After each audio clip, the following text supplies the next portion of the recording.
Senior Sides Championships continues here on this balmy, or balmy for Tasmania, I should say, balmy Monday morning. The weekdays are back. Hopefully you're enjoying a good morning. If you're at work or on your way in watching RINKSIDE Live, get the second screen up because we do have a massive contest for you. It's the Queensland men up against the Tasmanian men. Peter Hobday, Peter Richards, Scott Franklin and Ashley Van Winkel for the Queenslanders for the home state. Patrick Saltmarsh, David Heron, Nigel Pedley and Ricki Richardson in probably the best name we have in this entirety of the side series. Val Furbo alongside Connor Munnings. Connor, welcome once again. Thanks, Val. Good to be back for another day of some enthralling contests on the senior sides. Yesterday, a lot happened on the ladder. There's a lot of outcomes that can happen, so I'm excited to see how today eventuates. Yes, me too. So the ladder at the moment sees Victoria and New South Wales set on their grudge match for the final round, which is going to be quite incredible, we think. I think that's going to be in here as well, so that's going to be unbelievable. We'll be able to bring you all of the permutations of the losers and the winners and what happens later on. They're 4-zip Queensland, 3-1. Tasmania, 2-2. South Australia, the defending champs. They're in a lot of strife in terms of their title defence. 2-2. The NT, 1-3. WA, 0-4. And the ACT rounding out the table on 0-4. The women's side, we'll have a look at that as well. Queensland doing quite well, playing in here again after quite wonderful start to their campaign. They're 4-zip. Victoria 3-1.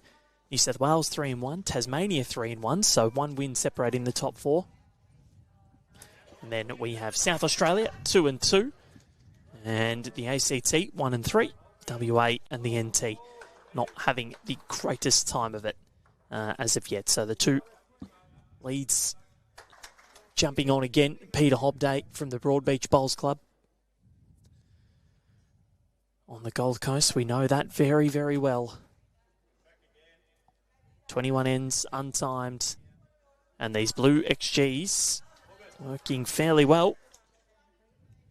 Patrick Saltmarsh with the Turbo Pros in the Collingwood colours. We won't hold that against him.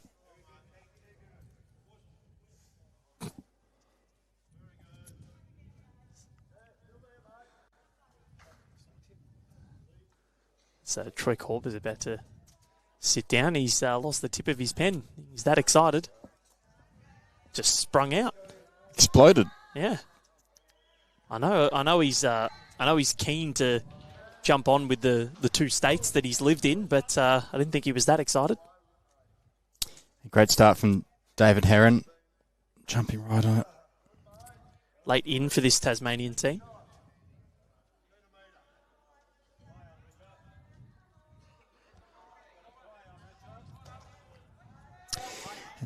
And Val, the real surprise packet from yesterday in the women's draw was Tasmania. They're playing on the same green, so we can see the results happening over there because it's a big game for them. I think they would have preferred to have Queensland outside. Yeah. 100%. I think that would have been really good for the Tasmanians. They just went down to New South Wales yesterday. Would have kept their unbeaten record alive, but they knocked off the three-time defending champs in Victoria. Well, this is on a pretty good track if it's got the weight. First end of 21. Ashley Van Winkel, the skip for Queensland. Ricki Richardson, Richo man. And as we welcome in the man with the size 15 feet, I know he's excited to be here. He's in for his first session at Devonport. Troy Corbett, welcome to you. Thank you, Val. Great to be with you and Connor. Oh, yes, I've got the Bigfoot emoji there. I like that. I shan't you know what they say about big feet? I shan't do any Chewbacca impressions today. Oh, God, I've never that from the AO. Yes. Wide applause for my Chewbacca impression at AA, but I'll keep that under control today. Yeah, bit early for that. But you know what they say about big feet. Big bowls. Correct. Do you size 5s, Troy? I used to. I'm on a use 4s now, but I bowl with Conquest that feel a bit bigger in the hand anyway. So looking forward to seeing the action here at Devonport. Been up at the Paranationals at Burnie for the last week. It's a tremendous tournament. Had the best time there. Looking forward to my stint now here in Devonport. It is a good event, the Paranationals. We spoke about it the other day, the sense of camaraderie between all of them. It's a true family feel. Yeah. It really is. And everyone's really competitive, and they're doing their darndest to win every game they play. But off the green, even on the green, very supportive of each other, and it's terrific to see. They all just love each other.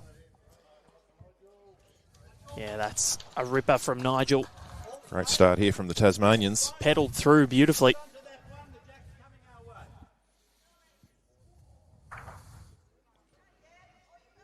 Scotty Franklin from the Burleigh Heads Bowls Club. He's a good bowler, Scotty Franklin. Very, very good. Always there and abouts in a lot of the titles and championships and events that are happening. Won the Australian Open over 60s pairs back in 2022 with Ian Stone. Knocked off, I think it was Max Jeffrey and Neville Jenkins. Of course, Neville went and won the final this year at the AO. What an epic... Oh, sorry, Neville Brown, I should say.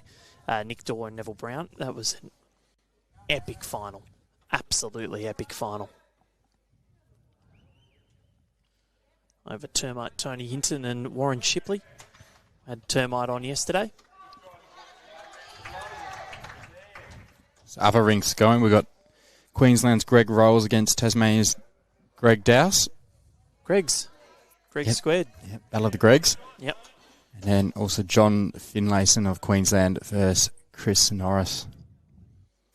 You ever been to Greg's in the UK, Connor? I haven't. I know. It's at their convenience store, isn't it? Or? No, it's a like Baker's Delight, sort of, or like a Banjo's. The Banjo's. They do very good sausage rolls. I know that's not your thing, but I'm sure they do a veggie one. Yeah. Pasty. Yep. So the skips doing their work. These are the blue Optimas of Ricki Richardson. Stalwart of Tassie Bowls for a long, long time. I haven't lived in the state for about 22 years, and Ricki was at the top of his game when I was here, still playing at a very high level. From the Penguin Bowls Club, we got some pens from the Penguin Bowls Club. Yes, we did. I'm not using it today, actually. I should have. Shout out to Dorian, who gave them to us the other day. There are 3 or 4 down here. The Queenslanders can actually get this back. Ooh, no. Quite. So we've got Sue Hogg paddling for us. Only the 2. The queen of bowls here at Devonport. There is not many other people that you want as your marker or your ITO or your umpire. She loves this sport and she does an incredible job. What a lovely lady as well. So the ex-Tasmanian Scotty Chamberlain there wearing maroon on rink 5.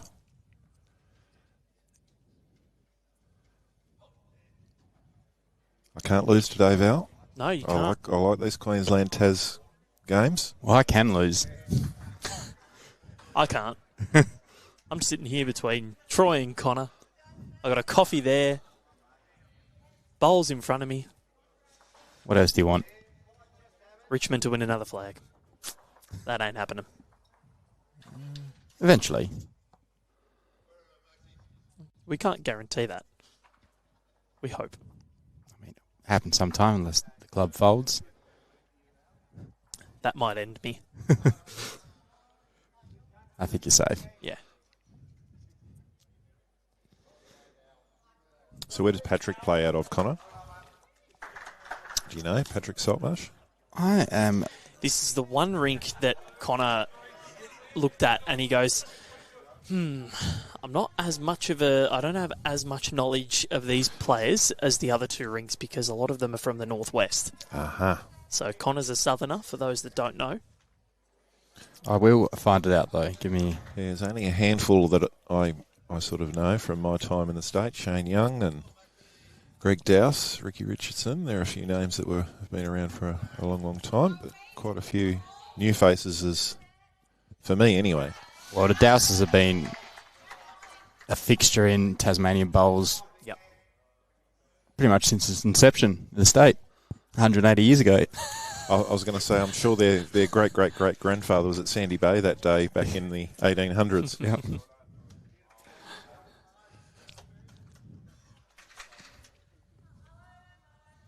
So both leads here just finding their rhythm on the indoor carpet. Saw some really good stories yesterday as well throughout the Senior Sides Championships. Yes, the afternoon game was a bit of a rout between South Australia and the NT, but what we found out afterwards, Connor, and they neglected to tell me this beforehand, was that they had never played on a carpet green. Ever. Really? So incredible that they actually came out and performed that way for their first time ever on a carpet green. Quite incredible. And Northern Territory basically don't play on anything else but exactly synthetic. So from the Alice, or they were from down south near Alice Springs.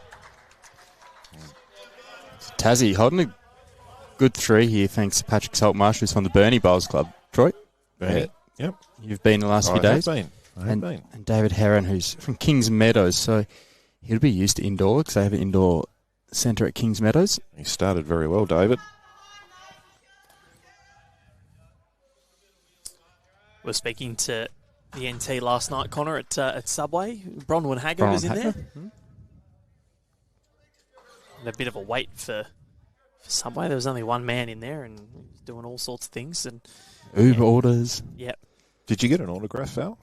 Bronwyn Hager's one of your favourite players. I didn't, but we did talk. Connor did you get a bit gushy? No, Connor and I got invited to Catherine to play in their Lightning Pairs event in June, but the problem is the AO's on.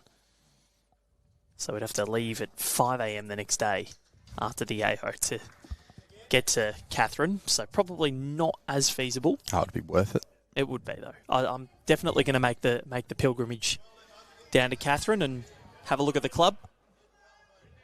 Maybe get a tutorial from the NT Champ of Champs winner. Richo looking for a 3-foot correction here. Looks like he's just overcorrected.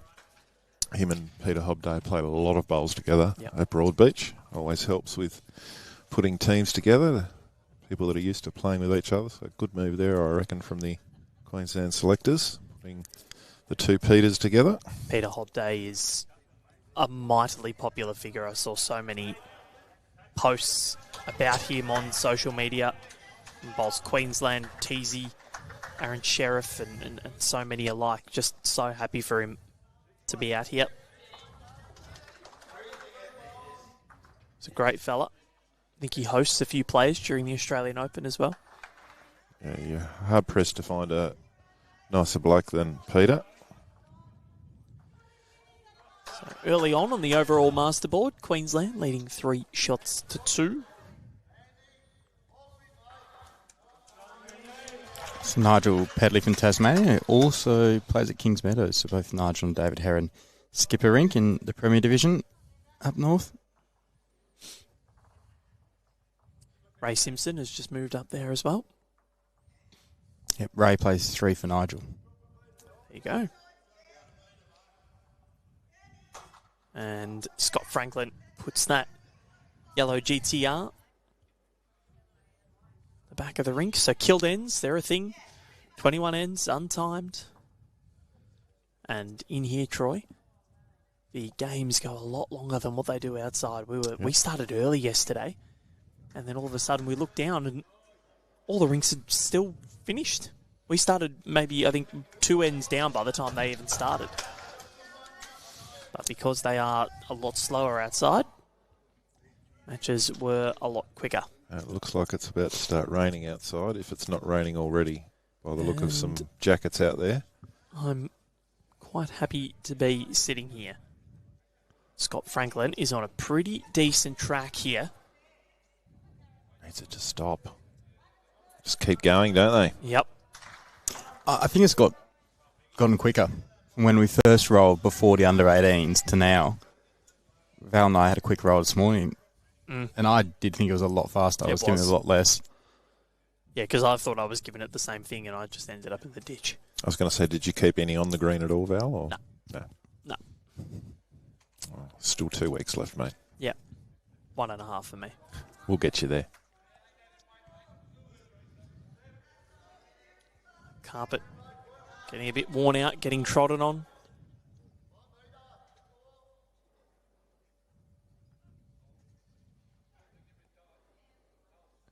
I don't think it would be rude to say that Queensland certainly come in as favourites into this game. So really important for Tasmania to get off to a good start, and certainly doing so on this rink. Good first end holding here. Chance for Ricki to consolidate this head.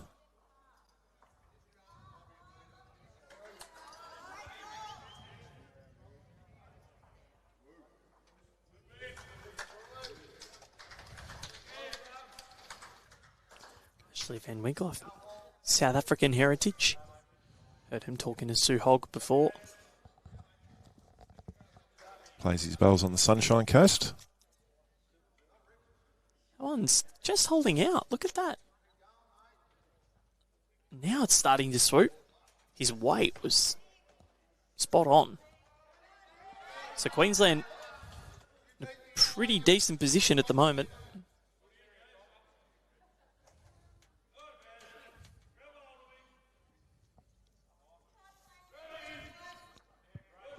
He's got to just find a way through or around that front traffic. Can he find the hole? He does. Gets through that hole beautifully, but just tails away. It's a good effort by Ricki. Well, it's probably an important bowl because that bowl becomes vulnerable. They would have had the next couple there, Queensland.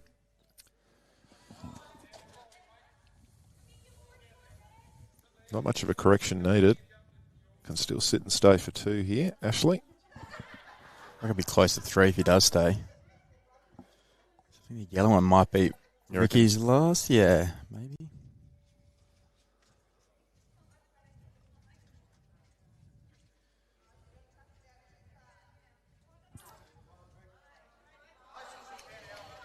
You can never tell what the weather's going to do here in Tassie. Beautiful blue skies when we wake up this morning, and it's clouded in. Bit of weight. Ashley. What a shot. That's a good bowl.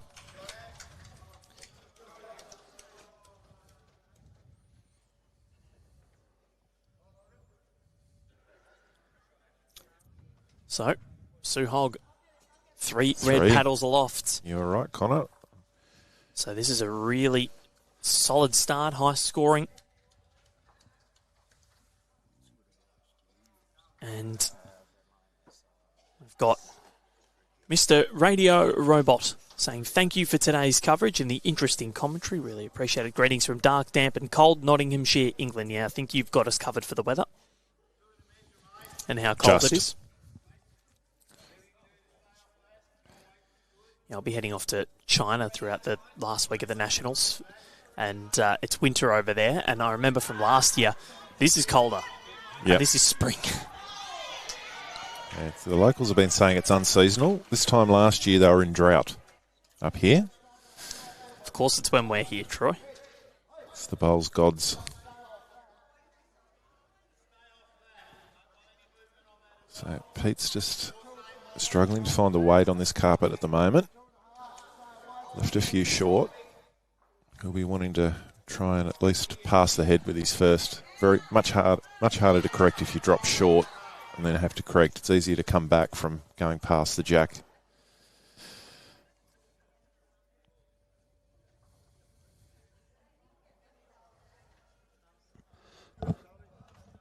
It might be raining, but the sun's beaming through the windows onto the iPad, making it hard to...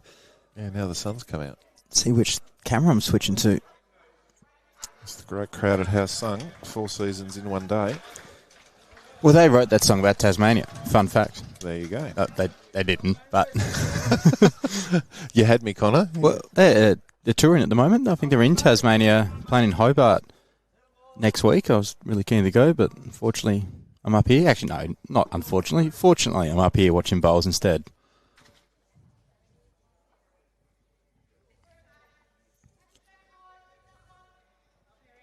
I was telling Val about how, well, I don't know if you know, Troy, the sun is much more heavy here. UV rays, you get burnt easier. Yep.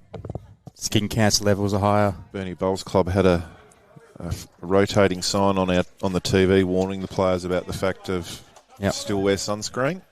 Yep. Because even though it's not hot, you will get burnt. Yeah, the sun's deadly here. Pretty good correction from Pat Saltmarsh.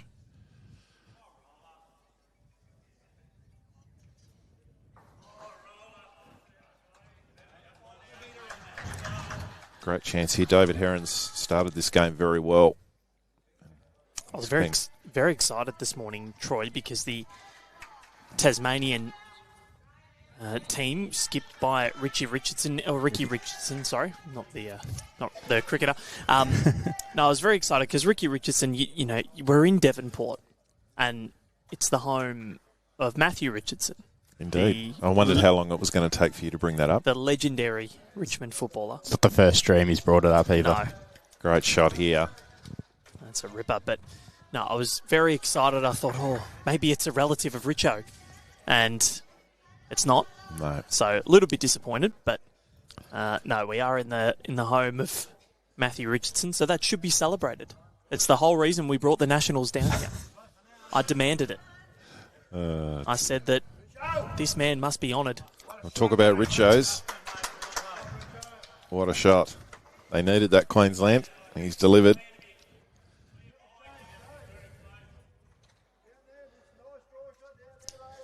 And it looked nice down there. Ricki calling David to switch hands here. Just over the draw on his backhand.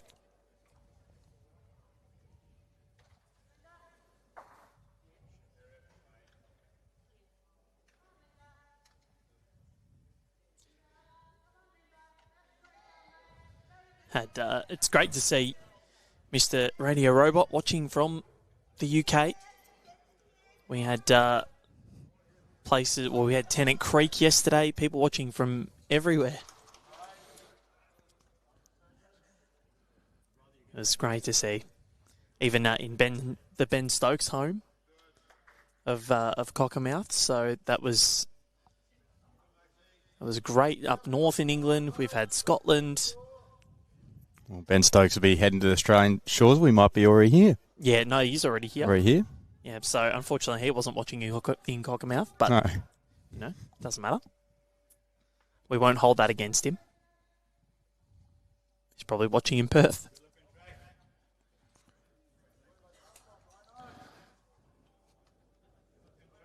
That's a nice delivery from Scott Franklin. Just didn't have the run. Still a nice shot there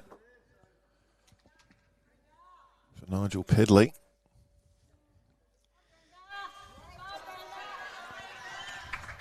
Just need Ricki to pop out of the way for us. They've done well. I've worded them all up. And Sue is right on it. I've learned that Sue and I, Troy, have a love for shopping. Right. That is unparalleled. Online or? No, just anything. Black Friday just sales. any sort of shopping. At the AO next year, Sue and I have already teed up a day to go to Pacific Fair together. Oh, goodness. So couldn't think of anything worse. The bank accounts for both of us probably not going to help as Scott just drifts through, but... Yeah, good spot. I agree with you, Troy. Yeah, neither of you are shoppers. You haven't come shopping with me yet. No interest. I shop when I need something. I go in and out and I'm done.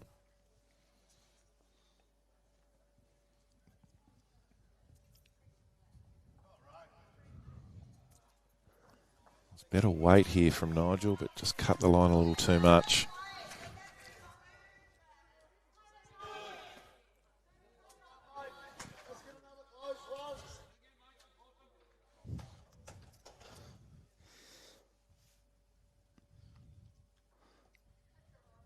Queensland only won on the crossover, but it's well set up for Tasmania. Ricki has a nice shot. Play onto his own, roll it over, push the blue one through. And you know that Tasmanians are on the rink because I've just heard a massive good cobber. That's when you know that you've got Tasmanians around you or you're in Tasmania. I wasn't here for, I reckon, half an hour before I got cobbered. Is it this a Tasmanian thing? Apparently so. I've never heard anybody else. Well, I knew like Rumman was just a Tasmanian thing because Really? our new mascot, our Tasmania Devils mascot's called Rumman. I didn't know it was just a Tasmanian thing until they named it Rumman. What does Rumman mean? Like how? Yeah, a Rumman's a sort of a Misfit. misfit character who's doesn't mean any harm. Okay. Like they're pretty harmless. Yep. Just a funny sort of character. Yep. But you're a bit of a Rumman. Okay. Thought it meant like rum and coke or something. Like a bit of a Paul Holschke type character. Yeah, Paul would be classified as a Rumman. Or the man yesterday that was here talking about the weather to everybody. Yeah. He was he was rather loud. Yeah. Yeah, can Ricki hurry to this head? He's close, just gonna dip. But Cobber is. I think it's Tasmanian because my old manager at Foot Locker, he was from Tasmania and he used to call people that. And then I'd only ever heard it from a Tasmanian. Okay. And then, was here for half an hour, got cobbered straight away. Probably better than Champ. Pal. Yeah. I don't like Pal. Ashley, can he get down to this hole? Good weight. His bowls aren't bending. Did you note down what Ashley's using? Yeah, so Ashley's got the blue-black XGs. XGs, yeah. Yep. They seem to be holding a lot more than some of the other bowls. Bowl on the last end held quite a bit, and that one I thought might have been under that yellow. Saw Jimmy Reynolds the other day using Tiger Evos, and they were turning an absolute mile. So, this one making its way down. That one is going to turn. Those are blue Optimas of Ricki. That's one more to the Queenslanders of Hobday, Richards, Franklin and Van Winkel. 4 shots to 2. That's after 3 ends here at the Devonport Country Club, which you're finally staying back at Devonport, Troy. Yes. How'd you enjoy your first night? What'd you get up to? I slept a lot. Slept a lot yesterday. I was pretty exhausted from the Paranationals, so had a rest day yesterday. Caught up on a bit of streaming. Working on my Spotify list. Nice. In the hotel, I'm sure.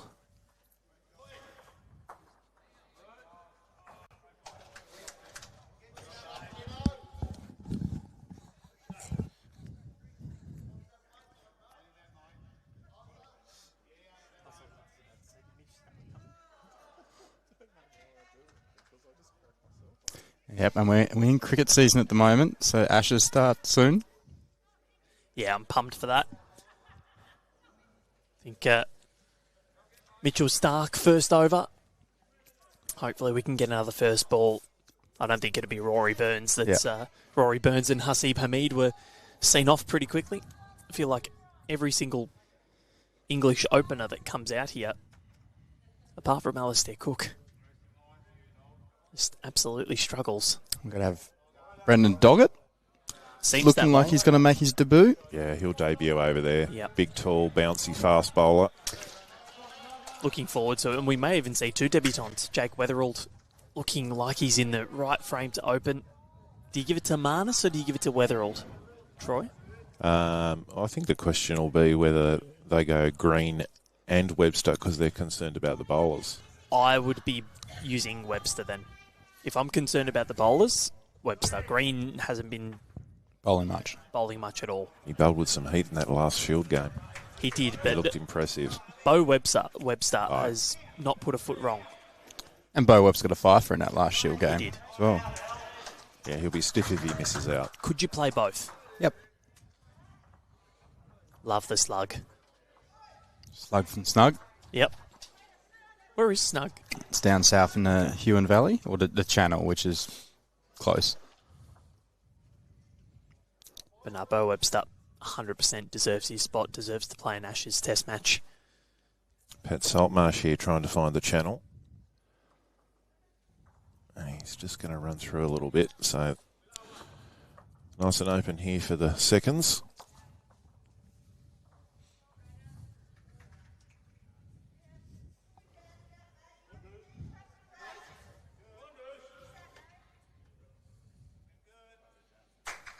That's where they sell the pies. Can Richo stop now? Certainly rip late on the carpet. Got to trust that grass and throw them out there.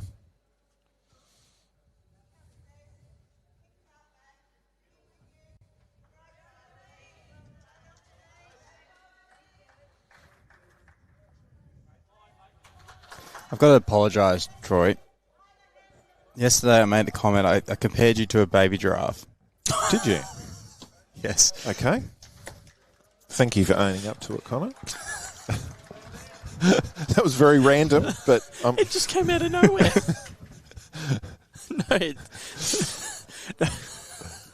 We were talking yesterday about... I don't know what we got into yesterday, honestly. After 7.5 hours straight of commentary, it's not all bowls, and I think those out there know that. As this one's coming, it's not quite getting there. And, I think viewers need to be... There's some viewers that like it to be all bowls, but unfortunately, when you are on for 7.5 hours, it does drift. And I think we got onto... Penguins, because we went to Penguin, took a photo with the giant penguin. Then we went on to penguins at the Melbourne Zoo, and then went to giraffes at the Melbourne Zoo, went to baby giraffes, and then Troy being compared to a baby giraffe. Well, I'll take that. They're pretty cute. I could be called worse animals. They're pretty cute, Troy, so I'd take it. Another good set from David Heron. One on, one behind. Standout performer for me so far, David. Yep. And he was the late in as well. There's an illness in the Tasmanian side.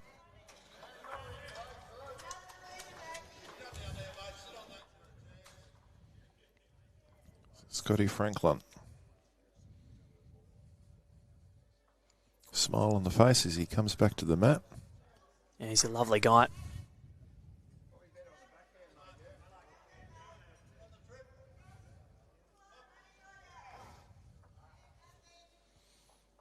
I did see there was maybe it wasn't David Heron, but there was a late in, wasn't there? There was an illness in the Tasmanian team. Yeah, Mitchell Billing was playing yesterday. Yep. I think it was actually David who was unwell. David was unwell. Yes, sorry. Apologies. One of those sort of one-day bugs. Certainly come back with a vengeance today.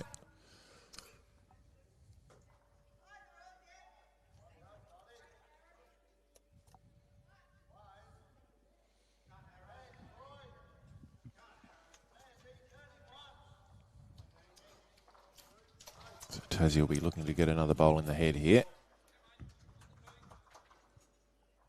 One they've got a little vulnerable at the moment. Based on Scotty Franklin's last bowl, the Queenslanders are looking for it as well. So, unfortunately, I don't think Nigel's here. Provides some slight coverage for his own bowl. I dare say Scotty will go again. I like the colour of Scotty's bowls, just yellow. Very, very easy to see, recognise on the green. Absolutely. Solid. Can he clear the front? He can't. That's another second, though. Yeah. Really important bowl here now for Nigel. It's to make about a 6-foot correction here.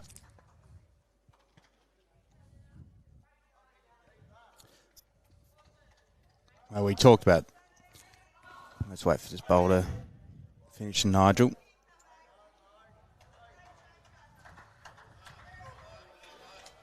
Unfortunately, there's still 3 seconds there for Queensland again.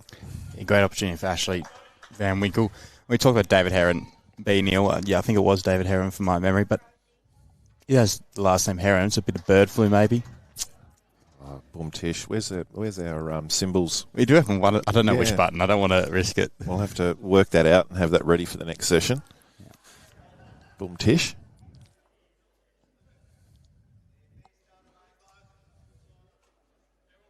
I presume the approach is going to be the same here. Wait for the bowl or the jack. And it is. Actually, it's just going to come underneath as well. So, very important here for Tassie. Had a couple of goes to try and consolidate this head. Ricky's going to have to do it here because I have a feeling Queensland aren't going to miss 4 in a row.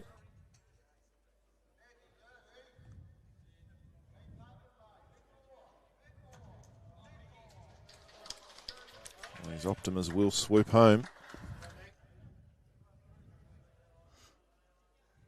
Just racing a tiny bit, Ricki.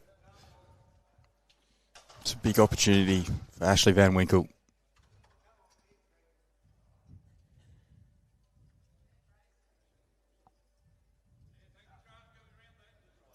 Doesn't like it. Oh, they've been let off the hook here, Tassie. Now, Ricky's got a free kick. 2.5 feet to add a second. Square this match up. 8 all now on the big board as well. All the 8s. 8 all after 8 ends. Yeah, just trying to look at the score. I think Chris Norris currently 4-1 up over John Finlayson.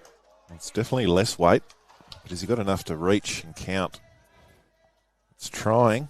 I think it's going to get there. Ooh. The Tassie boys are clapping.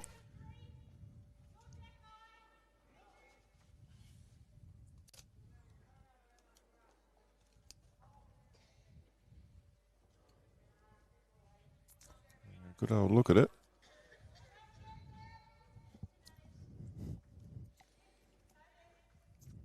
So Chris Norris 4-1 up over John Finlayson and Greg Dowse and Greg Rolls. Well, the Gregs can't be split. 2 apiece after 2 ends. 2 for Tassie, so that squares this rink up as well. We did have a really close rink yesterday between New South Wales and WA, and New South Wales sort of romped away in 2 of those rinks, but then in the end we got the rink that WA won. Brad King and his squadron were sensational. The masterboard, Tasmania take the lead, 10 shots to 8.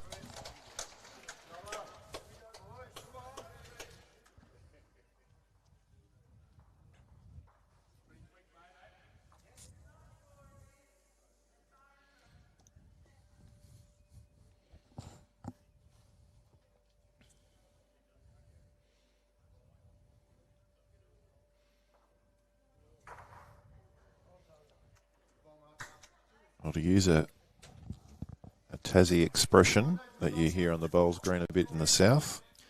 Good job, Cobber. Well, no, skinny as a Bruny Island rabbit. Okay. Well, there was one the other day from... Oh, that was a beauty. In the Paras. Eddie Galimo. Eddie Gollum. Gollum, yeah. Yep. Said, well, he has a prosthetic leg. I don't think he'd mind us saying this, but yeah, there was a bowl that was tight from his lead or second. I can't remember who it was, and he goes, "Well, that's as skinny as my left leg." Yeah, had half of the stadium in stitches, that one. Yeah, and that's good from Peter Hobday. He has put in a few shorties, so he'll be really happy that he's got that first bowl into that position. For sure. Let us know where you're watching from around the world as well. We have, just the one comment on YouTube this morning. No one engaging with us, Troy.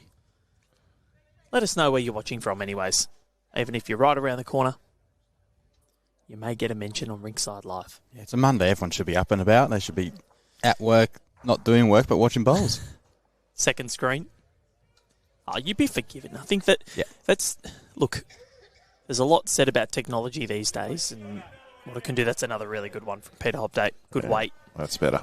And there's a lot said about technology and all that sort of stuff, but I think the fact that sport is so accessible nowadays, even when I was little, if you were out and there was no screen, there was no way to follow what was going on at the footy. You'd have to run back to the car really quickly and find out what was going on the radio. Same with cricket as well. You have to run back to the car, turn it on for 2 seconds, wait for the score. As a young kid growing up in the late 80s, early 90s in Tassie, the only football we got was Sunday games. It was all Sydney. Always the Sydney Swans. Great shot here again from David. The bird flu isn't affecting him. No. And it's a knocker, if you don't mind.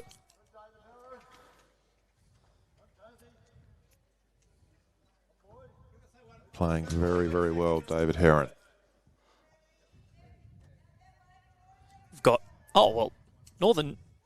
we've got the Northerners. We've got Ricki watching in Dublin, Ireland. Great to have your company. Ricki watching Ricki.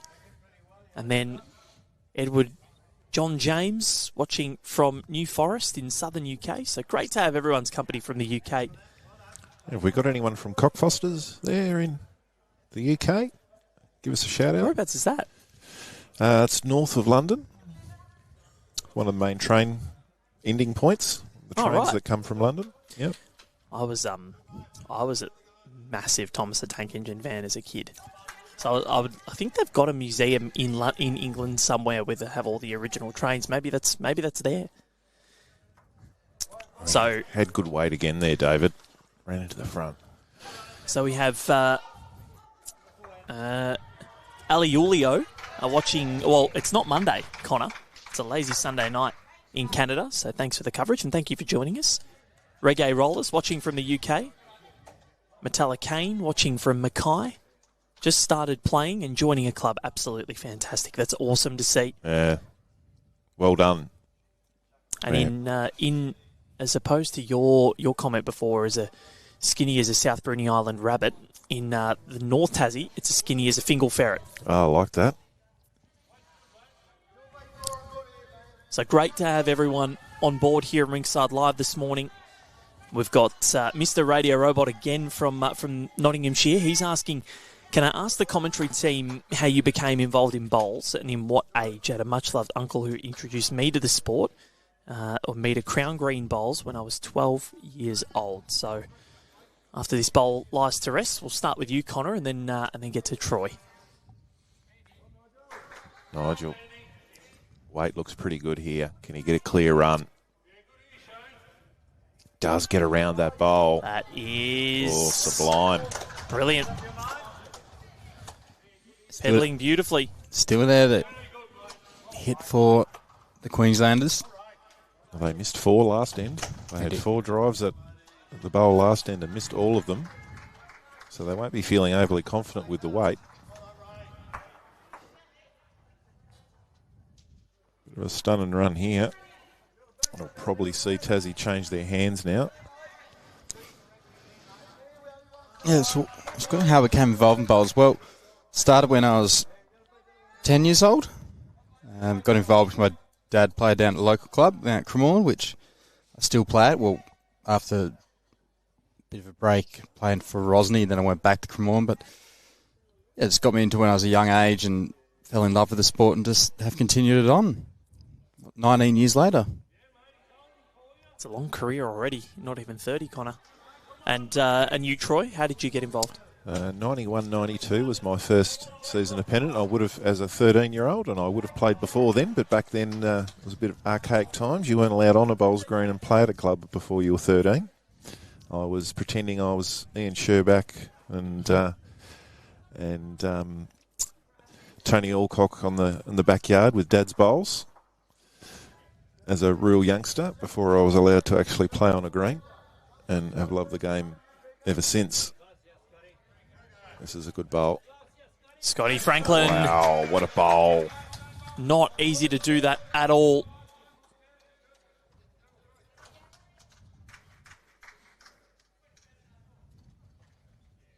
So from 2 down, Queensland's now holding I reckon it's 3. what looks like a 3. I reckon it's 3. But yeah, it's great to see so many people getting involved at a young age. And I think the family involvement, I'm the same as Connor. I had grandparents and parents that played bowls. I grew up around a bowls green as a young kid, so it was very normal for me. That's what you did on a Saturday afternoon in summer. You'd go down and see Pop playing, and I think it's the big thing in our sport. We are our own greatest advertisement, and I'd encourage everyone with nieces, nephews, children to get them down to the bowls club with you.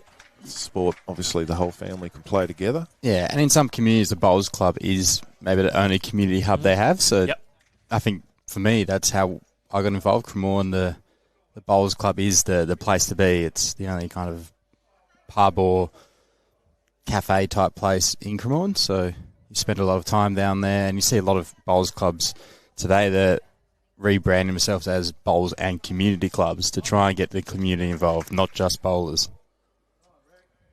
Ricki Richardson, what has he got? Well, he's probably bumped that in for the shot. Very close, and he has. It's a good bowl from Ricki. Yeah, I thought the choice of hand was interesting there. I thought he might have played the open hand where he had 3 foot of room, but perhaps local knowledge of the indoor carpet suggested that the forehand was better for him. And it's paid dividends. He's got the shot. Yeah. Mr. Radio Robot, how I got involved in bowls, I got the job here. I wasn't a bowler or anything. I'm still not, apart from the occasional roll-up at events, but there's still time. But 2021, started here and fallen in love with it.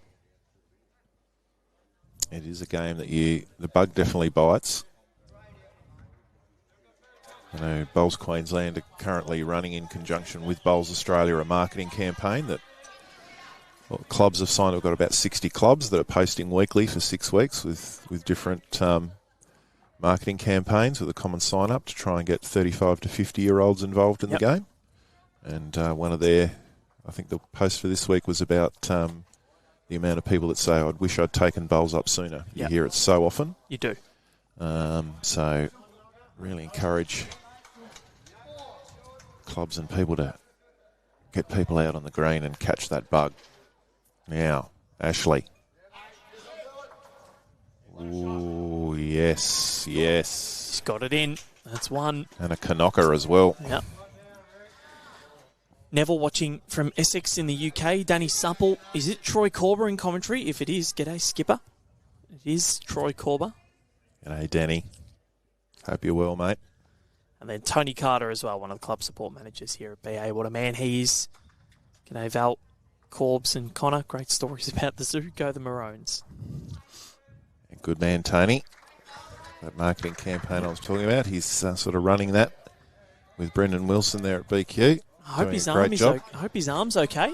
Yeah, he's a bit of a demon on the road bike. Ricki was inches away from getting that shot there. If he didn't get that slight rub off the front one, he had it all the way. It's a bit stiff.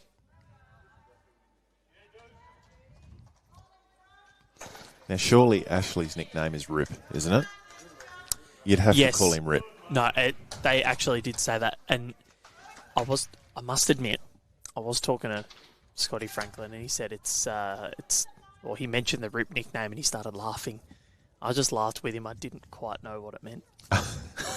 Do you still know what it means? I have no idea. Oh, you don't know the kid's story about Rip Van Winkle that slept for, 40 days or something? No. 40 years or something? Well, he's close. He's close again. He's not asleep here. Oh, he's well and truly awake. 2 to Queensland. Can't believe your childhood was devoid of the Rip Van Winkle story, mate. I just told you what my childhood was. It was Thomas the Tank Engine.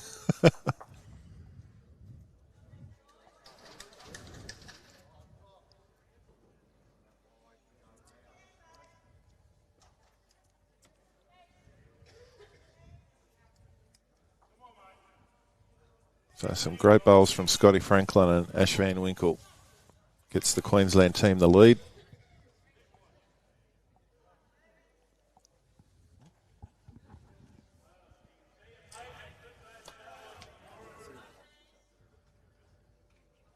Queensland leads 6-4 on this rink. The overall masterboard shows Tasmania 11-10 in front at home. And that's what you've got to be looking at. Doesn't matter whether your rink is down, you've just got to try and keep pushing, keeping yourself engaged and locked in. It's the beauty of this sort of format, because you may be down and out and you may sort of let yourself get down in the dumps, but then you look up and you say, oh, hang on, we're in front on the overall, so it doesn't matter. We've just got to keep pushing towards that, and it keeps you hungry, keeps you going. Yeah, I love this type of format. Val, as a bowler, you get that team camaraderie. It's really good. I know you're more a fan of the singles, and that's probably from a commentating and watching point of view. It's a bit quicker and easier, I'd say, to commentate. Less bowls to remember. Fours is, still, after 5 years nearly, I'm still getting the hang of fours. But we see people like Lucas on the stream. He came and said doesn't really like singles, feels a bit lonely out in the green, and you do, and you like the fours format, and especially when you have 3 rinks that all need to do well. It's just a good vibe. But what I love about this, Connor, is that, and I've seen over the last few years at sides, you're watching, so 2 rinks have finished, but the masterboard is so tight, and you see everybody, the other 16 players that have finished, crowding around the rinks, and then when there's a good bowl, you just hear the noise. It's like an eruption of excitement.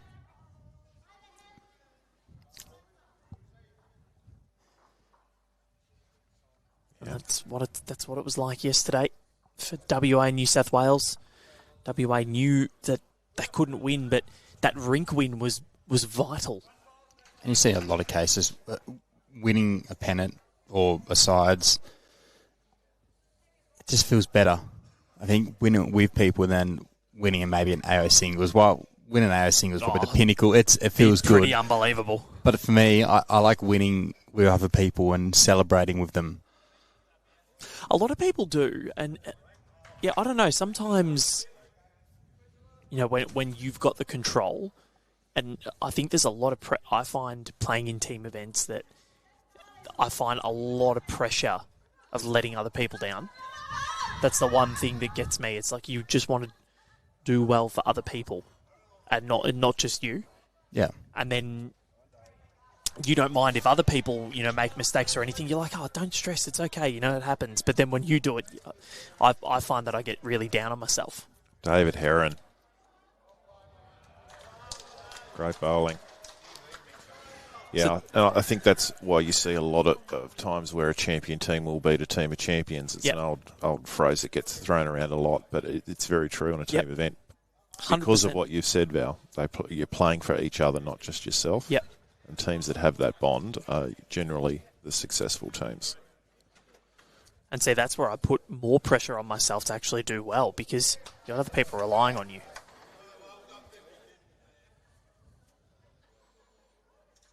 So I can see both sides of it. Some people prefer playing in the singles. Some people prefer the team events. Nice, healthy mix.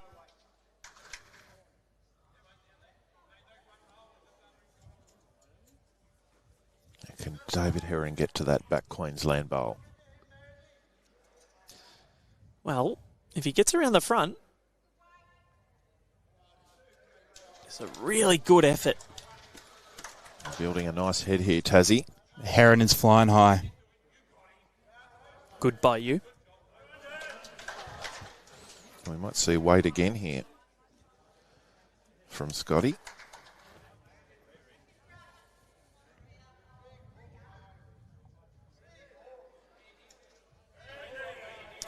In the women's game between Queensland and Tassie, Queensland are currently leading 16-6 on the masterboard. Queensland undefeated at the moment. Well, Tassie just sitting a win behind. They really need that win to stay within reaching distance.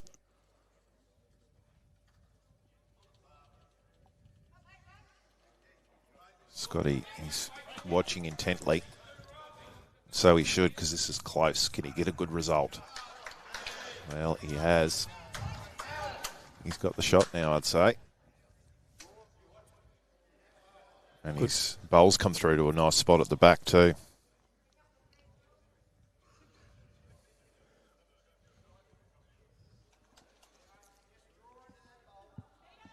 Still a good opportunity there to come down on the forehand, sit the Queensland bowl. 2 rolls. It's bending a lot out there.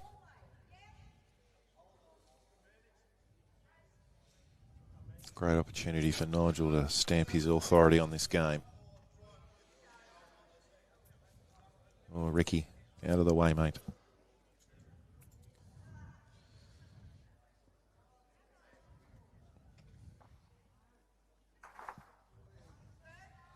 Well. Got Douglas Wilcock watching from Bulgaria. Dougie. Dougie from Bulgaria. Whereabouts in Bulgaria? I think we've had him on before. Whereabouts? Tell us your life story, Dougie. How long have you been in Bulgaria for? You in Sofia? Or one of the other cities? Eastern Europe is such a beautiful place. A lot of storied history.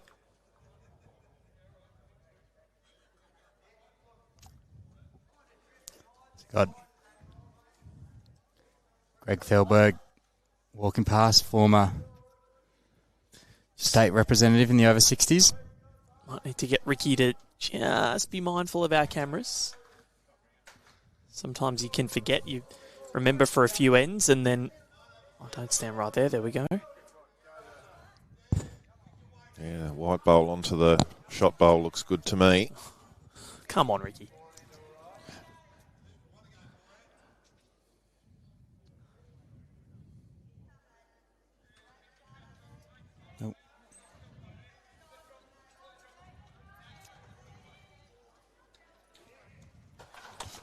Well, he's done it. He's played that with good weight, Nigel. That was an important bowl for him because Scotty and Ash had sort of turned that last end around at the backhand bowls, so it was good for Nigel to return favour here and convert this head and give Tassie the advantage on the crossover. Queensland have got everything behind.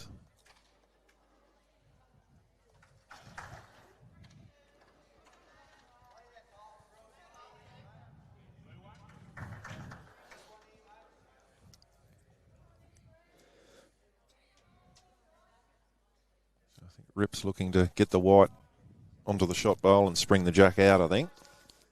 He's got a few other options with a bit of luck to get a good result outside of that as well. Giving his bowl a chance there.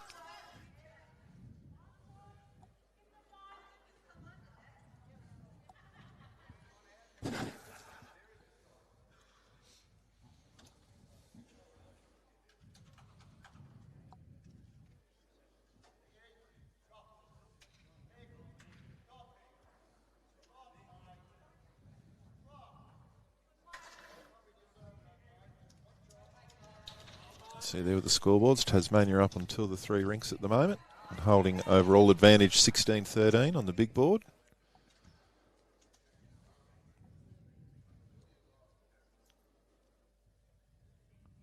I would think Ricki will be looking to, stick a bowl there at about 4 or 5 o'clock. Do you think for Ricki it's just stay on that forehand, if you can get another one in there, if you can turn Salty's over or Patrick Saltmarsh's over for another shot, that's good. But then if you do miss, you finish behind and finish in a really good spot. Yeah, you run the... Yeah. I don't know. I think it's a pretty hard head. Like Ash has got to play a really good bowl to get a result at the moment on that hand with the weight he's got to play on this ring. I'd be doing what Ricki's doing and playing for cover, stay away from the head. Because he will have last bowl to try and add another if he can. Probably needs a bit more grass than that though with his Optimas. That's going to come right back to the line. It's close. Probably needed it out here more at 4 o'clock than there. So still an opportunity here. He stayed on, so... Yeah.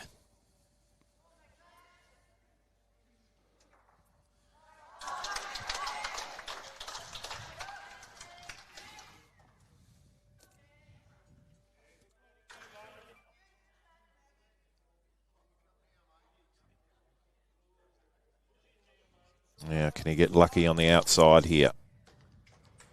Oh, it was a good try. Now I'd say we'll see Ricki change over. Tassie holding on nicely on the masterboard, 16-13 the updated score.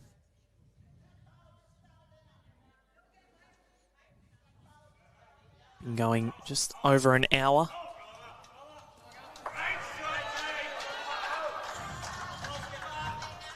So I think we're on track probably for, I reckon, a good 3.5 hour time limit for this contest. Can he slip the front? Jeez, that was a mighty effort. Yeah. Great effort from Ricki. Well, that's a shot I was alluding to before, but played of his last. So, one for Tasmania. They continue to edge ahead on the masterboard. 17 shots to 13. 6-5 on this rink. We're a quarter of the way there.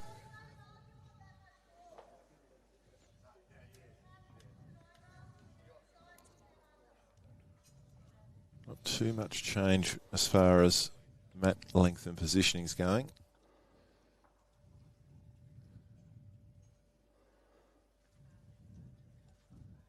Still just happy to play a fairly social length. Kitty's right back on the 6 foot. Matt up a fair bit. Social length. Social length, yeah. Yeah. What's an antisocial length? Ditch to ditch, short. It's like you're playing social bowls, just a nice gentle sort of 3/4. Social length. Haven't heard that before, Val? No, I have. I just wanted to know what an antisocial length was. Yeah. Because Have you seen much in terms of short end play here on the indoor in previous sessions? Too much, actually. I would probably like to see it a little more, just to gauge how people go. Some feedback I got from Brett Wilkie when he visited the Para was that position of the jack here on this indoor can change the grass line. Yes. Some ends play narrower and some ends play wider. Yep. So some you can toss it out thinking it's going to turn back, and all of a sudden, just holds. Or some you just toss it wider. Like we were playing with some of those old school black bowls that they have here at Devonport, and some of them you had to put halfway down the next rink.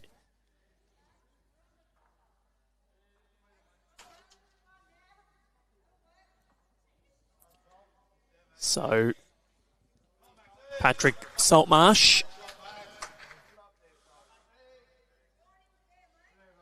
dribbles it up.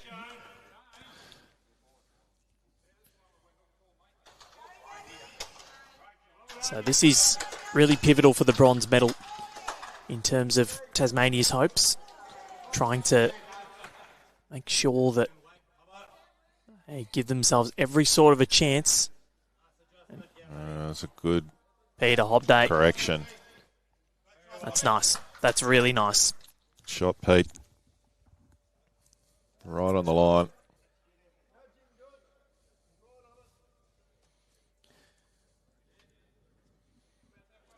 This is where playing the position of number 2 is such an important position in the game, because right now, for David Heron, his ability to be able to have great weight control here and be approaching that head, and if he misses to finish just behind, is so important for the setup at this end.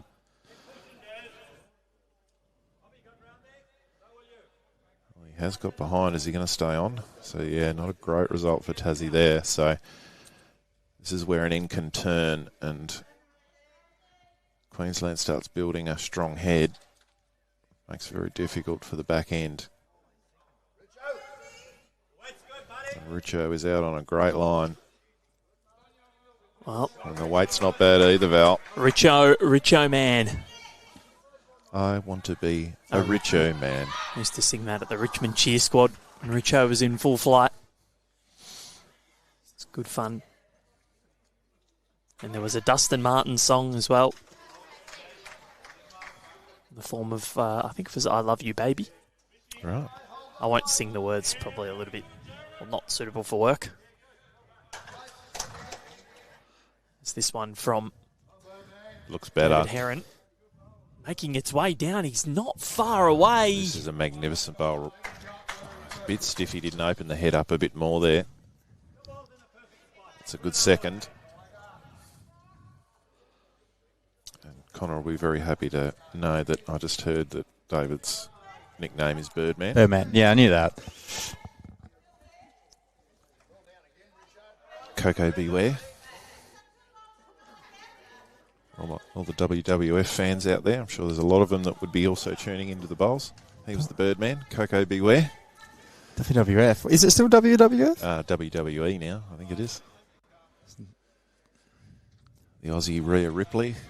WWF is the Worldwide Fund for Nature. Yeah. It is, yeah. They got a panda logo. Yeah. I mean, the Birdman might be part of that as well. Do they have bin chickens in Tassie? I don't think we do, do we? No bin chickens. Won't have Willie chasing one off the green. Willie, what a man.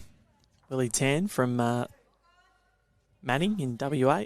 It's also an ITO. He's a superstar human, he really is.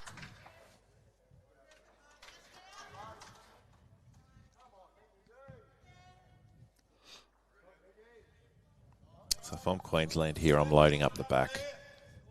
I'm loading up the back, and then with my last bowl, popping it out, popping that kitty out. Just with a little passionate prod.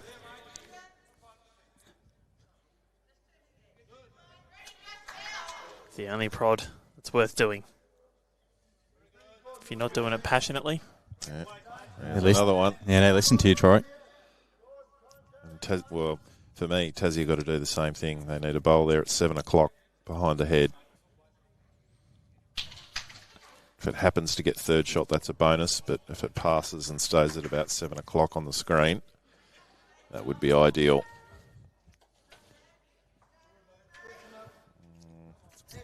It's good. Bad. It's good for Nigel. It's not bad. Nigel's wife watching along as well. Great to see. She said that she'd offer herself to special comments. I said, I might take her up on that. Careful what you wish for.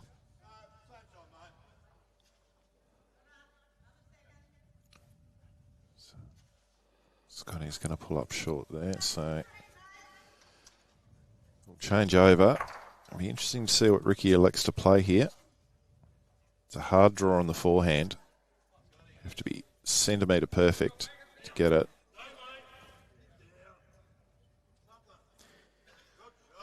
So let's have a perusal over the live scores from the Nationals. So you can go to bowls.com.au, go to events, live scoring tab, and then hit the Australian Sides Championships tab. A lot of people were having trouble with this yesterday. Then you go to senior sides. Scroll down. They're all there. Then you scroll down. All right, so SA and Victoria. That's a huge clash this morning. Victoria 19-15 up in the men's and 20-14 up in the women's. The WA and Northern Territory clash. The men for WA leading 38-11. So good start for them. And then the women 34-9. Even Colleen Orr behind, which is quite a shock considering how well she was playing yesterday. Went 2 from 2. New South Wales in the ACT, 32-10 in the men. The ACT, 22-16 in front in the women's. That could be one of the absolute, very, very early days. They're only a third of the way through. Yeah, it's huge. That could be a shock and a half. So the Tassie men in front, 17-16. The Queensland women, 17-9 in front. Well, that's going to help Ricki. It's not a bad bowl from Ash, but he's going to give Ricki a nice guide. So, some big results. That women's clash between New South Wales and the ACT could prove to be pivotal in terms of the race for the Betty Collins OAM trophy. Betty Collins, John Dobby and Glyn Bazisto. 3 trophies that are on offer. Close. He's got this. Now, how far is it going to go? Well, I think they might have it in the pit. Yep. One for Tassie. Rip's trying to see if he can rip it out. There's a lot of cannon fodder in the way of it. Nicely locked in. There's that tiny little gap there, which you'd try and play 100 times and maybe get it once. It depends what size your bowls are, if they're too fat to fit through there. Potentially straight up the line through his own. Yep. There is a better option. Underneath the last bowl of his own and hit through the bowl of Richo. Onto the Tassie one. They've got a lot of seconds. So Jack's pretty much where the 2025 Nationals logo is on the left of the screen. I'll just see if I can maybe remove that to make it a bit easier for people to see. Oh no. It's had to go, so no point moving it. So be 1 for Tassie. Locks it away at 6-all. Another one each. They'll be level, Val. They will. To quote the famous Troy Corber, or to quote yourself. So 6-all after 7. Third of the way through. Tasmania's won 4 ends. Queensland 3. They're now 5 up on the big board, Tassie. Yep.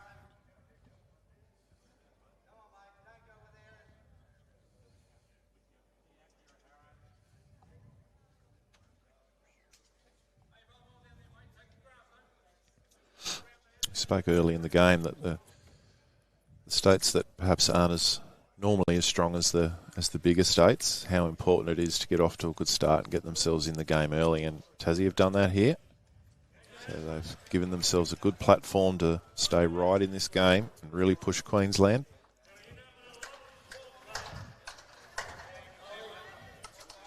Pat Saltmarsh is on a good line here.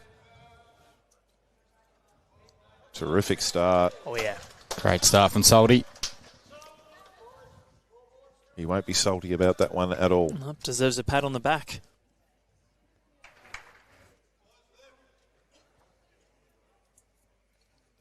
I didn't get the pat one.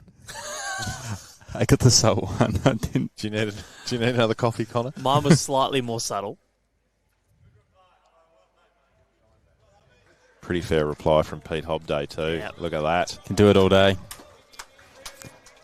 Does it for a hobby. We need to stop.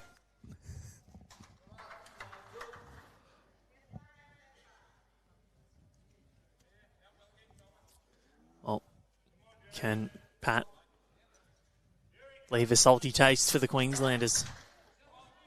I thought it looked tight, but it's holding. Just need Ricki to move. There we go. Bit more salty for Tasmania.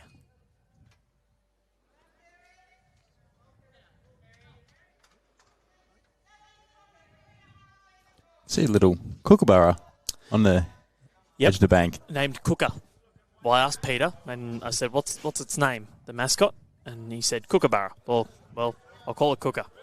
So I'm not sure he quite knows, but I did ask, and yep, that's the mascot. South Australia mascot? Queensland. Queensland mascot. Oh, Queensland, sorry. Where's SA? Yeah, I don't know why I got SA. It's like yesterday. Rach saying, WA will hold. And it's like, WA? She goes, yeah, WA. I'm like, well, they're not in here. They're outside. And I'm sure they did hold.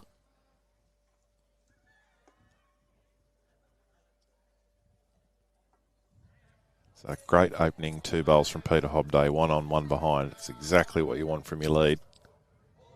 Perfect leading. Oh, David Heron is stiff there. Although he's knocked the jack forward a little bit.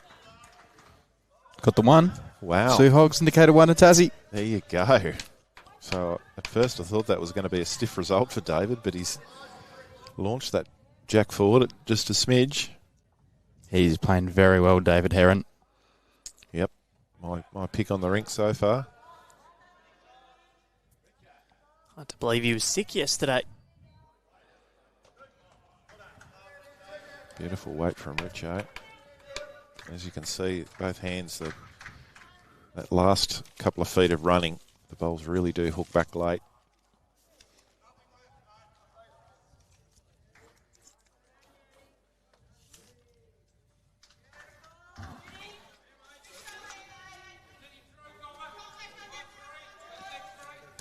It's already by the end of today, we'll have broadcast 20 matches at the 2025 Nationals.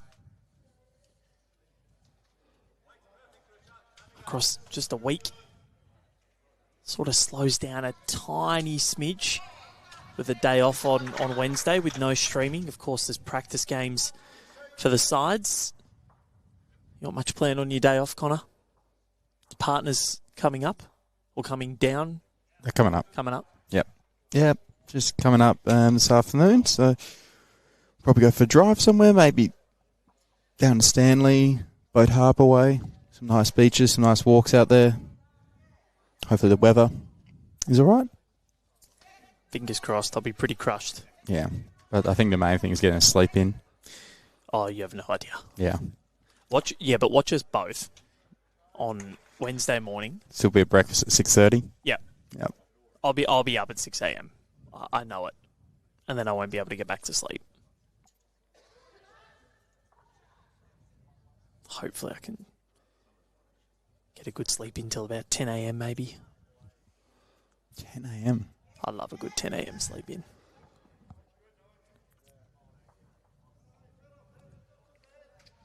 Well, that monstrous vehicle that you've got here, Val, I would be heading up Cradle Mountain if I was you. Yeah, I'm tempted. They've given me a Nissan Patrol, ladies and gentlemen, so it's a registered truck. It is a big unit. I was so frightened to drive it the first time. I'm used to driving a Mazda 3 hatchback at home, so it's a bit different. Scotty Franklin, what a bowl this is. What a howler. Doesn't want to fall. Oh, no, it's okay. What a bowl. Magnificent. Couple of comments coming through. So, Cooker is given to a debutant if there is any to babysit for the duration of the event. So it's in the care of Peter Hobday, yes. So making his over 60s debut for Queensland. Thank you, Toolman76 on the comments. This is a really good end of bowls, this one. And Mel saying, good morning, Val and Co. Watching in Oromau, NGC. That's NGC. That'll be Ormo, Northern Gold Coast. All right. Lucky you got a local. Yeah. It's about to look up like the country. And I was thinking that is that a Pacific island or, well, apologies. So Northern Gold Coast. Are you concerned about letting your team down? I think the utmost importance for all members of your team is to always stay positive. And nobody bowls bad bowls. Hey, well, sometimes they do come out, but you just got to be positive about them and move on to the next one. Don't reflect on the past. Trace watching on. Let's go Queensland. And she doesn't quite like my idea of sleeping till 10 a.m. because she gets up at 5 a.m. in the morning. Well, Trace, I wish I was like that. I wish I was a morning person. I do. But I'm not. There's a good shot on here for Tassie. They can remove both of those Queensland bowls. Be holding a few here. And I think probably more direct weight is going to be easier on this indoor surface to play than trying to play a fiddly weight at it. Yep, it is. We've watched many a game here, Val and I, and we can attest to that. Yep. That fiddly weight, definitely harder to control, isn't it? Very hard to control. Can just hold out. Yeah. Need to be fiddly weight. Smooth and gentle or hard. He's played the fiddly weight pretty well here. Bang, what a shot. That's incredible. What do we know?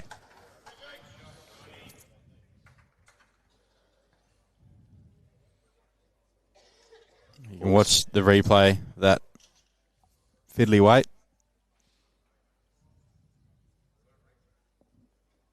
Just got the bend on that bowl right at the right time, didn't he? Perfect combination of weight and line. Got it pretty well. It's probably the best example of that weight that we've seen played across this week and a bit, or week. Yeah, last week we were getting ready to start the juniors here in Devonport, under 18s. Tell you what, Ash is close here. He's found the gap. Holes are made for bowls. He's still got another bullet in the chamber, Ash. So he'll be happy that he's had a good look at that one. But we saw with that bowl, you know, he plays a yard less weight, that probably bends onto it. That's where it's very tricky. Weight control on the carpet. So, does Ricki go for cover here, or does he draw another?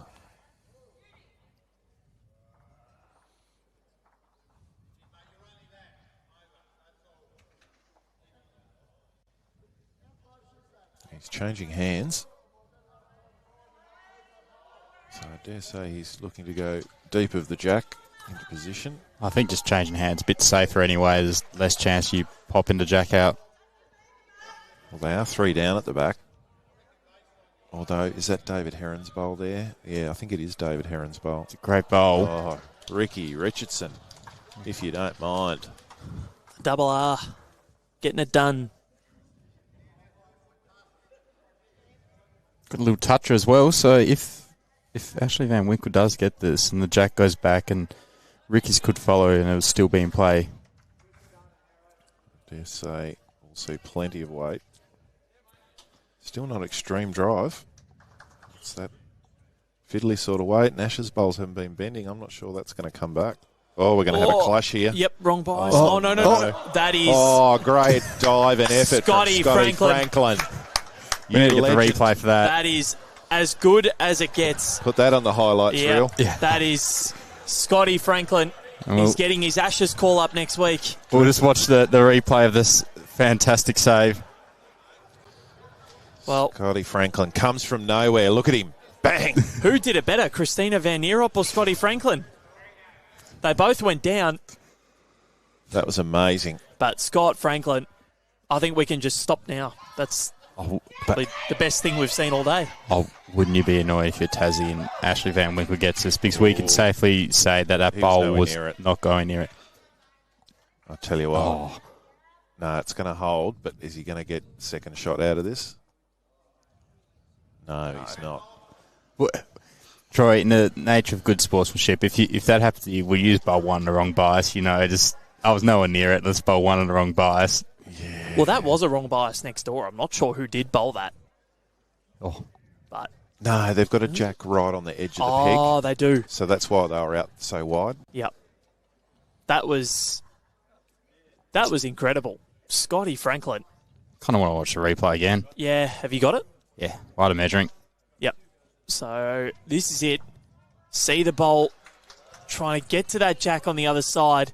Scott Franklin, like he was saving a boundary. Yeah, it's like Glenn McGrath on the outer there at Adelaide, just flicking it back in. Yep.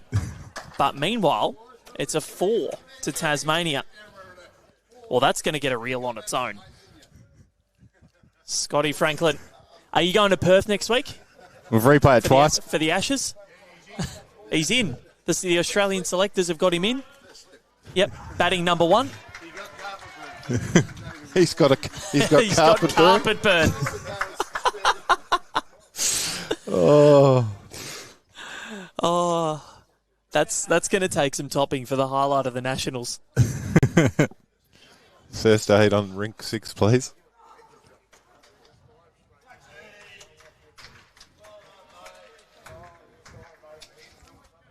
Brought the crowds back.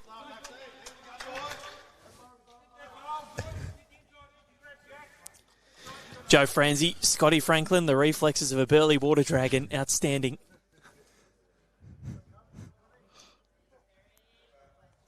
That was genuinely sensational. So here we go. We've got a short end. Peter Hobday's brought the mat right up.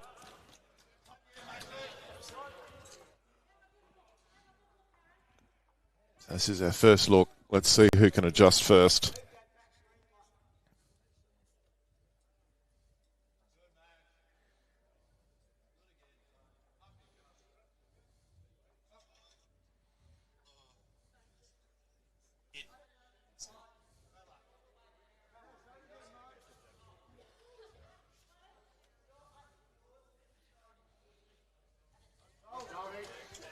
Well, no problems for Salty. Maybe he's doing the 2-card trick there. Loving it.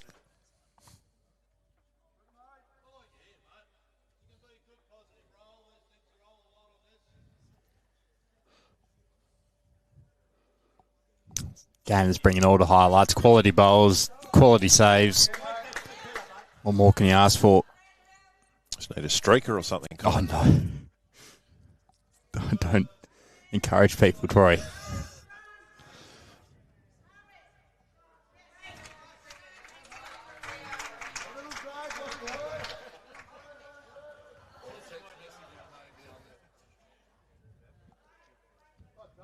Tell you what, Pat Saltmarsh is not a long way away again here. Very good from Salty.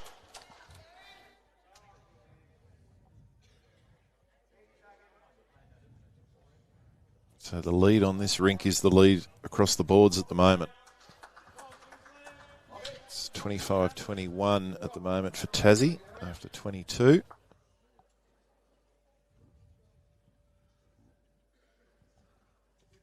So we get to roughly a third of the way through this battle.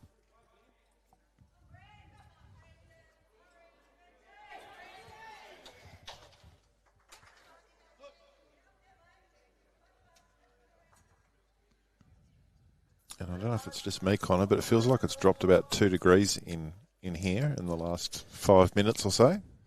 The sun's gone, which I don't mind because I can actually see my screens now and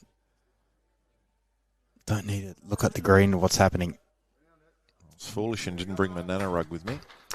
I did ask about Val about that on the first day, I think, when we were sitting outside and we had the wind come through. I'm like, what if Troy Boy's nano rug? Just ran out of room in the baggage, unfortunately. Rancid one saying, great floor routine for the 2032 Brisbane Olympics. Scotty vs. Raygun for the breakdance title. Oh, I like that. I don't mind that. I think you guys might need to put a little Raygun versus Scotty video together or something, maybe. Missed here. Radio Robot said Scotty's heroics are crying out to be YouTube short. Wow, I'm blown away. Well, I'm going to say Val has run away to, I think, cut the clip and put it straight up on socials.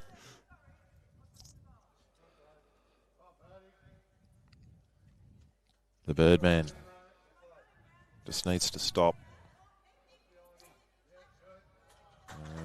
Pretty good spot. It's currently 4 for Tasmania, so yeah. Queensland. Reeling after dropping that 4 on the previous end. They just haven't quite settled on the short length. Well, they chose the length because Tasmania rolled Jack in the pit. And you can see here with the line, we spoke earlier that there's a different line on different lengths. And I think Queensland are finding that out this end. They just really need that front knocker now, Tassie, just to really close his head down. Something really close. Oh, yeah, a little trail. Be beautiful here for Nigel Pedley.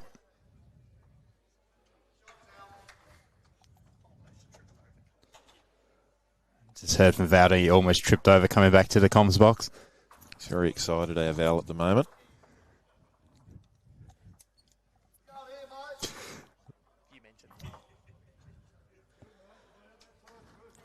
I think that counts. Counts at the moment. Well, Scotty's gone. He's done his heroics in the slips cordon. Now he needs to deliver a big bowl for his team now. Well, even if he does get the shot here, it gives chances for Nigel and Ricki to sit the bowl out, get it out clean. Just travelling a bit. Second shot. It is sort of hidden a little bit too, so yeah, good result there for Queensland. Still sit Patrick Saltmarsh's bowl through to yellow and make a number, though, or just dead draw it like Nigel Pedley has. Good bowl, Nigel.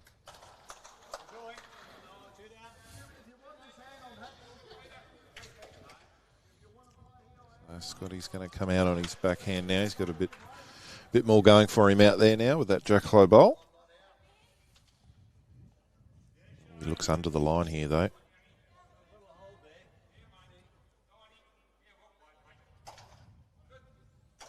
Held a long way, but it'll go now.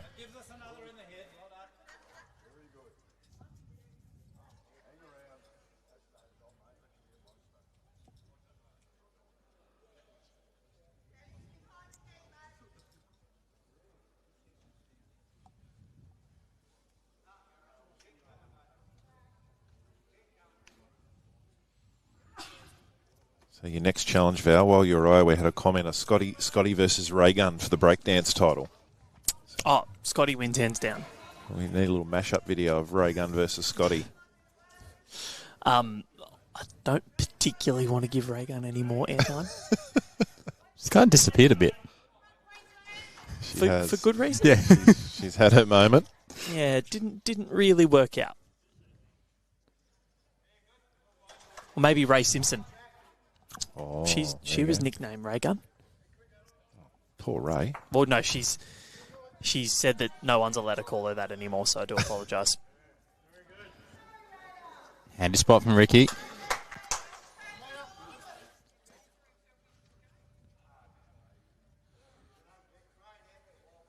That was one of the all-time moments.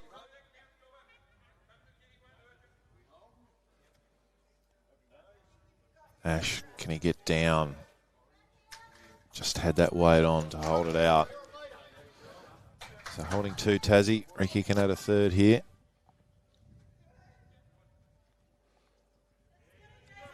But genuine question, who did do it better, Chrissy or Scotty? It was Chrissy's at the BPL when she dived across the rink. Chrissy's a bit more graceful than Scotty's. Yeah, it was. For entertainment value, I'm going Scotty. In Scotty's defence, he's got a few years on Christina. Yes, true. And I'm sure Scotty wouldn't take offence in me saying that. So entertainment value, Scotty. If you're looking for form, Chrissy. Yeah. Yep.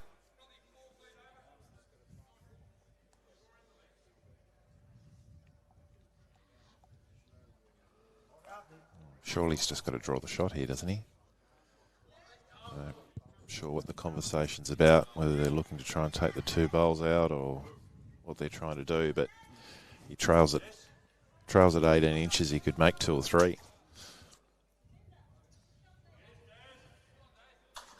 Had perfect line on his first, just needs to make the weight correction.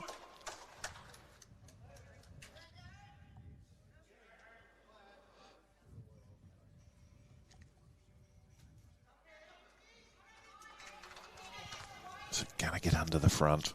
I don't think it is. So Tassie, they've scored 6 shots on the last 2 ends. But they've won the last 4. And all of a sudden, from 6-4 behind, oh, we got everything. It's already going up on Facebook, Scotty. I've cut it already. So it's there for everyone to see.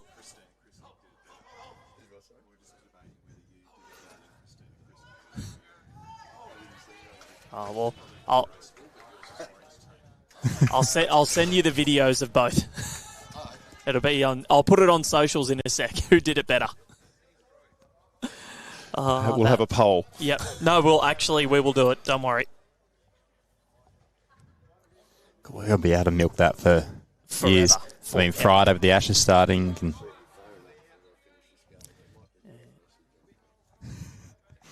Yeah, so he's just asked whether if he checks his phone by the end of this match that it might have lit up. 100%. Yeah. He's going to have about 10,000 more followers. He's going to become an influencer. Who says bowls isn't a high-octane sport? Patrick Saltmarsh, once again, he's really come into his own these last couple of ends. Well, it was an interesting choice because the last end he ditched the jack, and then Queensland rolled the short, and they did pretty well on the short end. So I was interested to see what he then rolled back again, and he's decided to go back to the longer length, but can't argue with his decision-making then after nailing the first.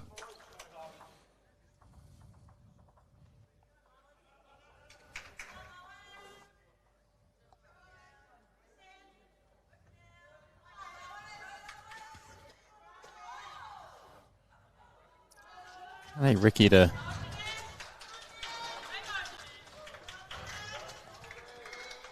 get out of the way. Must have heard me. It's not bad. Left a little hole there too.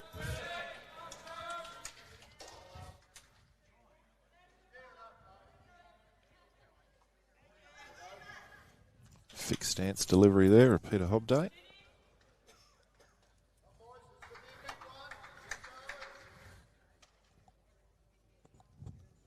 Just had the shorts on occasions today, Pete. He's had some good ends, but unfortunately when he has failed, he seems to have failed short rather than long.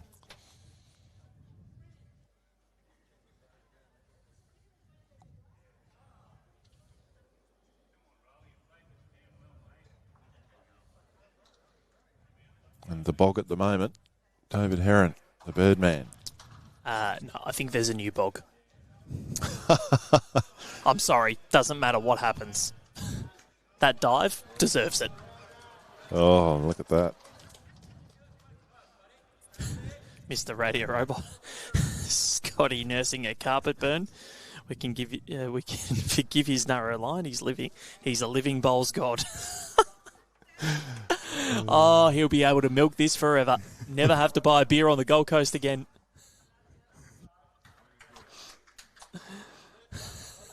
That's a good spot from Richo.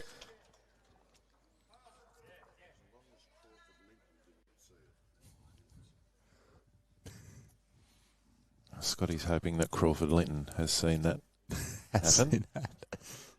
So Crawford, if you're watching, I hope you've caught that.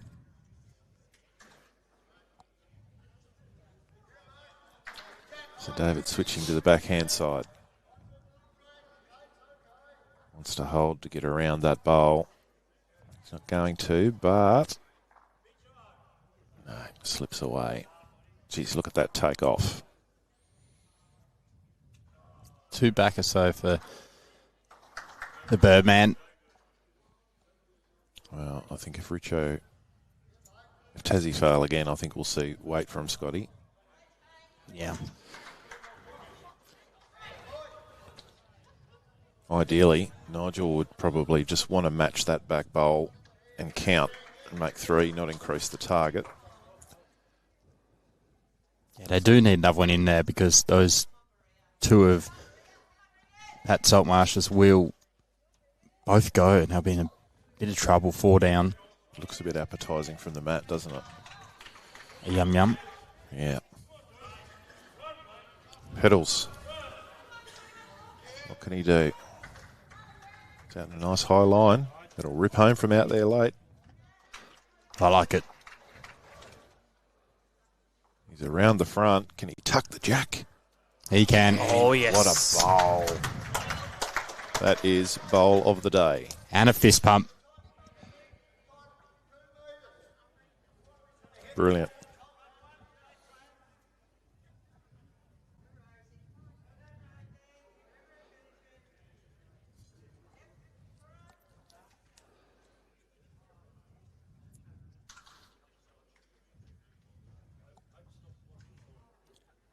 Scotty Franklin. Good shot. Oh, he's not just a good diver. Stiff. Look whose birds are out there. Look whose bowls are out there. The Birdman knows where to put them. Yeah. Knows where to put his eggs. That was a great shot from Scotty. It got a bit stiff that the jack got caught over there. So, again, Tasmania holding the ascendancy this end. And the head is set up much better for them now. I know it is a bit more open, but if the jack does go back, they're still holding. Can Nigel tuck this jack again? Well, it counts. And it's in the line. It's in that draw line. Makes it a bit harder for Scotty and Ashley Van Winkel. Yeah. See which hand Scotty plays here. Looks like it's forehand. You just need to cut down. Yeah, well, they're down 5 at the moment. They're not down 5 now. They're not down 5 now. Oh, are they down at all? Under Tassie, still. Under Tassie. Wow. But that was a great offer. He can field and he can bowl. Yep. Just need to see what his batting's like and classify him as an all-rounder. Joe the cameraman. Wasn't that Warnie's famous? Well, wasn't Warnie in the end. Well, but have you have you seen the footage back in the I think it was the 80s or the 70s during World Series cricket where the Englishman smacked the ball down the ground for 6 over long on, and the cameraman has taken it one hand, thrown it back, and then took a puff with the double dragon. Yeah. So that cameraman is it's Tony Fox. He works at Channel 9 still. Yeah, right. He does the tennis coverage. He's a ripping fella, but he showed me when I first met him, he showed me the clip, and that just oozes cool. Oozes cool.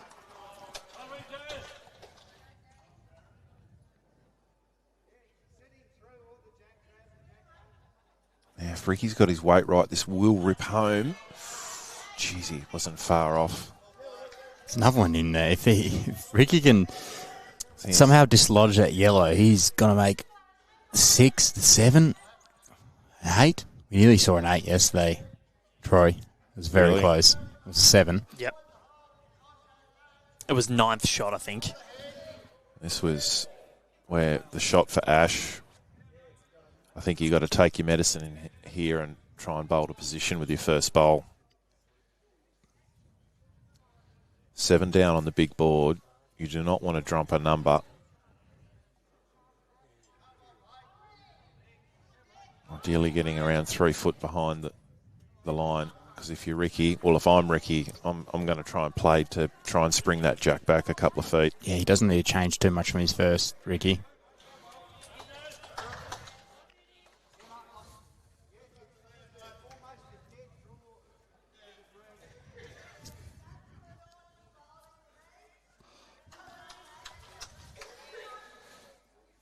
I think Ash has left this short, I think.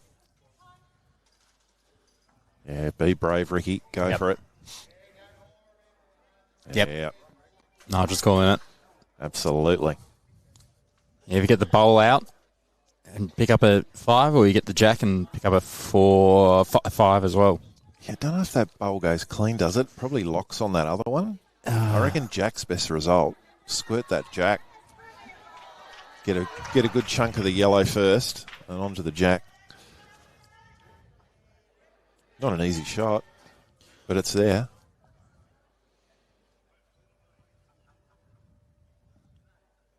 And he's playing good weight to this too. He's having a real crack at it.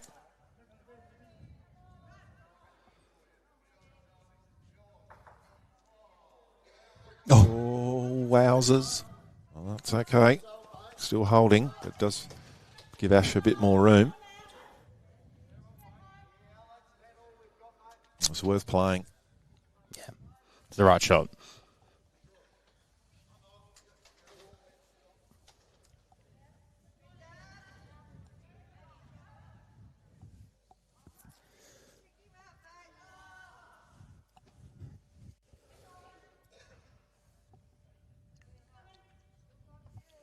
So both these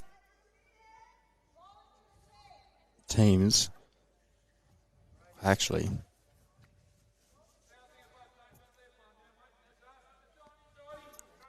Queensland 3 wins, 1 loss at the moment, with Tasmania 2 wins, 2 losses. Got an even ledger. So This would be a huge win for Tasmania if they can continue this form. Probably, could get them into the top or close to the top two. Lost to New South Wales. Still they've played New South Wales and Victoria already. Yeah, well, the problem for Tassie, though, is New South Wales and Victoria haven't lost a game. Yep. Yeah, for Queensland, their title chances are just about gone if they drop this game on. Yep. You would think. No, they catastrophe. will be. They will be. So 13 shots to 6, almost at the halfway point. Queensland, they're in strife on the masterboard. They're 8 behind. 32 to 24. Just about the halfway mark.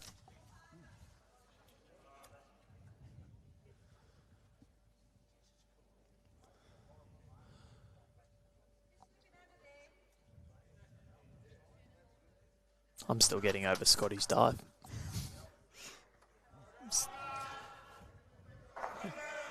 He's my hero. We talked about bowls heroes yesterday. Yes, we did. Scotty's right up there now. Pat Saltmarsh is just rolling on. He's really come on in the last few ends. Chris Norris next door played an absolute bomb, and I think Tassie are holding a big number next door as well. Chris Norris from the Dover Bowls Club, the southernmost bowls club in the world. Really? Yep, it's right down the bottom of Tasmania, so I assume maybe there's one in New Zealand. Southernmost in Australia. Yeah, New Zealand's pretty south.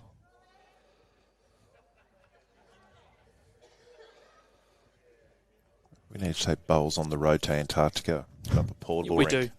We should. Like curling. Play the southernmost game of bowls ever. Why don't we go, Troy? Put a portable rink up there at Mawson Station. Be an experience. Do you think all emergency bowls interventions will be referred to as the hand of Scotty? Has a nice ring to it. And so glad I saw it live. Shake the man's hand for me. We got Scotty Boland's statue at the MCG. We got Scotty Franklin at Devonport Country Club. Well, who says bowls isn't a dangerous sport? Scotty's got carpet burn. And he's carrying an injury. Does hurt.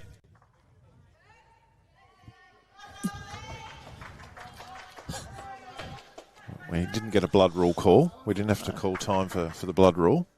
But,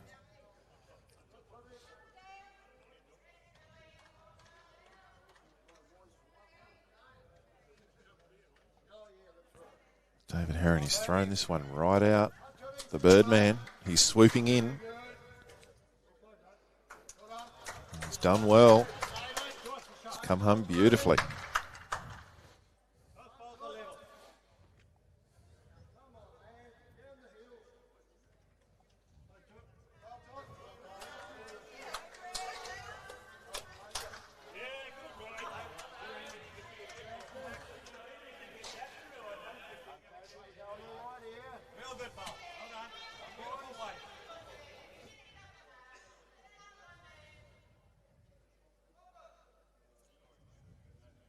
So the Richardson combination there, riding the wave.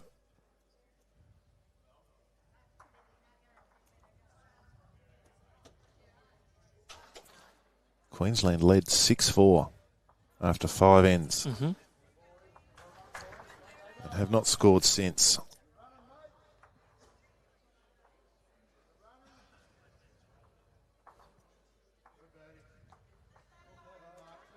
Tassie really, with the momentum at the moment, not just on this rink, but across all rinks. I think it's the front end pressure that's very telling. David Heron and Pat Saltmarsh have really settled into their work well.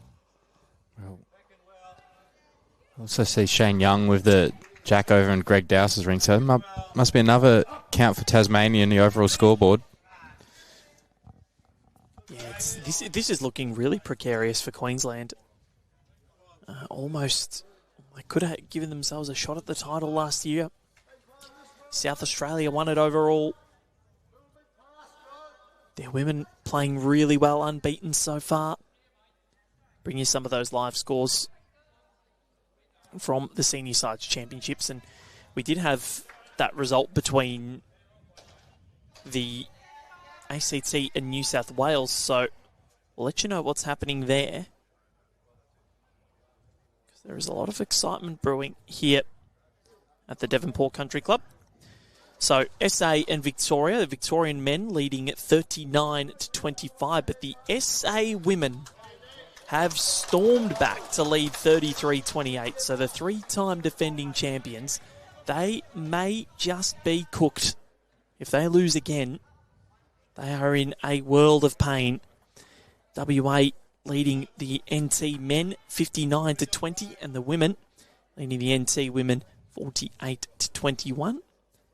The New South Wales men 43-29 ahead over the ACT, and the ACT women 34-26 ahead of New South Wales, leading in just the one rink. One rink is tied. Another rink going the way of Rewang Namatwong.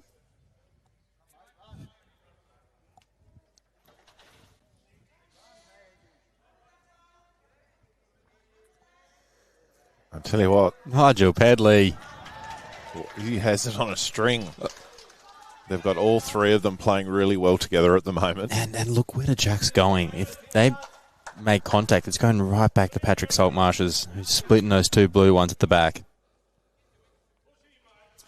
And it's not looking overly good for the Tasmanian women at the moment. They're not out of it, but they need to start getting a wriggle on. They're down 28-19 against the Queensland women. So if they can beat Queensland, this title is wide open.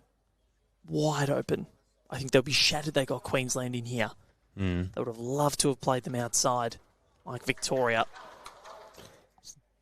Tassie currently holding 4. What would you do here, Troy, if you're Ricki Richardson? You're holding 4. With the way the big board is, I'd be not wanting to make that head any bigger. Probably backhand, count out wide, jack high, leave that hole would be ideal. It's not too much danger at the back. Back right-hand corner at 5 o'clock, but how does the jack get there? Yeah, it's not going out there.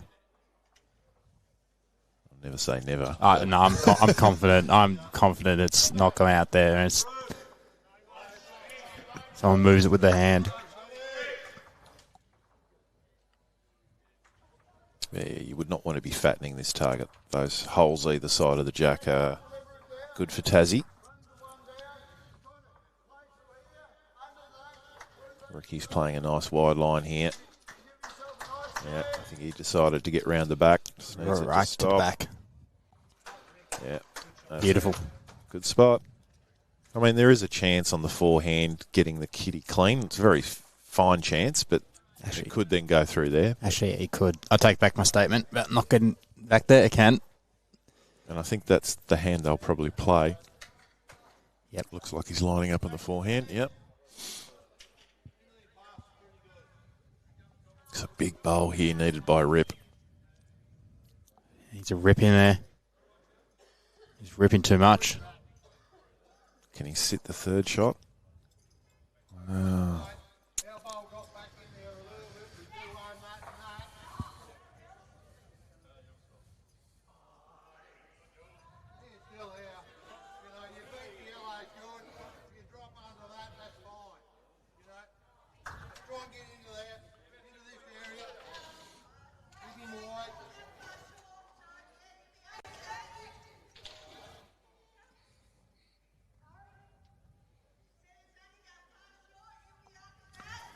Richardson now.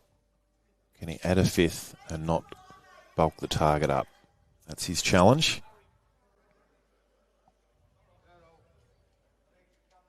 His line's very good. He's going to get back to the line, creating no target. Wow, that's a great bowl. That's close.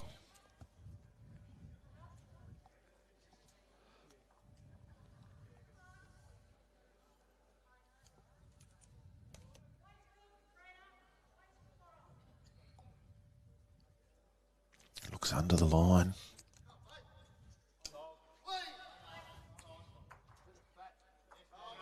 Well, that's a good save. At least 4 down, maybe 5. Gets third shot, but the Tasmanians All over them. win another end. They are all over them. And it's 15 shots to 6. We've crossed the halfway point. We've been playing for 2 hours already. This one might actually crack the 4-hour mark. The next game starts at 1, so hopefully it doesn't go into the next stream. Continuous stream. Yeah, this might be a fairly long day.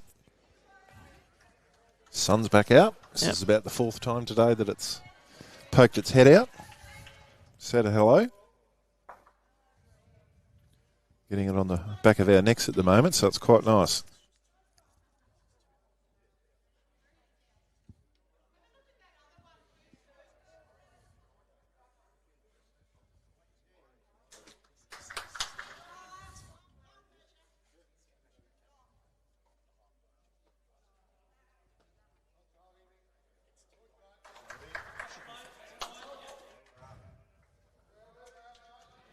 Patrick Saltmarsh. Pretty good again. He's been very, very good, especially his last 5 to 6 ends.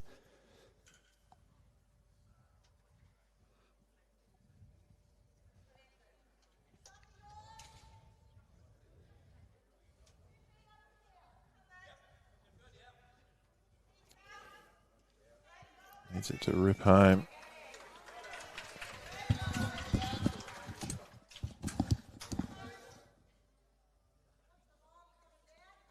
Good job there from Pete.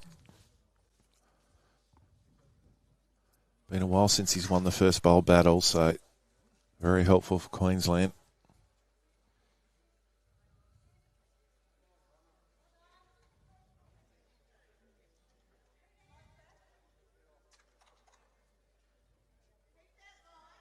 Now with the opportunity to add a second.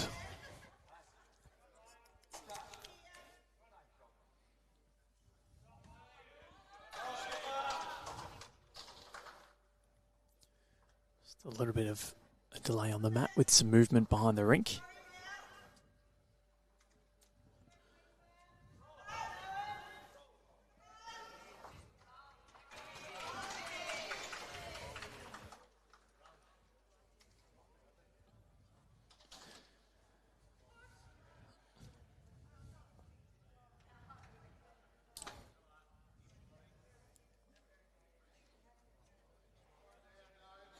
That's that hand just about blocked off.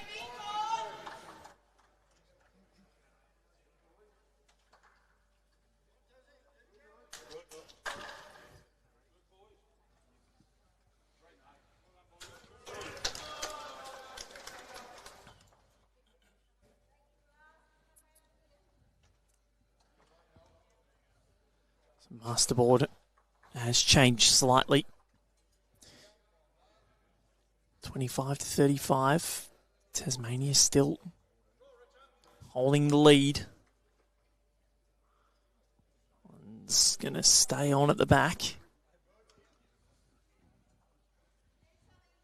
Yeah, 10 shots across 3 rinks is nothing. So Or Queensland right in it. Yeah, when there's a maximum of 8 on one rink, you never see them, but mathematical chances are mathematical chances. You know, you have 2 rinks pick up a 3 and the other one pick up 2. There's 8 shots in one foul swoop, so it can change very quickly. That's the game we have streaming here. That's really the difference in the margins at the moment. It's always that one rink, isn't it? You know, 2 rinks can be fairly even. Like yesterday, across the other 2 rinks that we streamed, the NT actually had the better of South Australia. And then it was just the one rink that we were covering that was the difference in the end. But if you looked at the Brodwin, Hagger and Colleen Orr rinks against the other 2. Oh, what a shot from the Birdman. That's a ripper. Still 1 down, but tightens the head up. Makes it a lot harder for Queensland to add.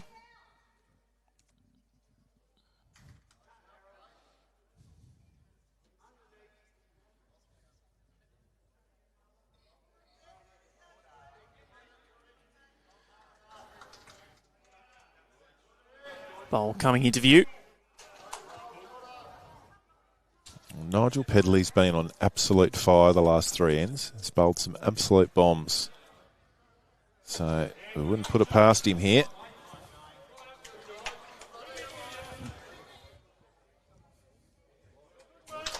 Makes his way back down the green. Pondering what could be.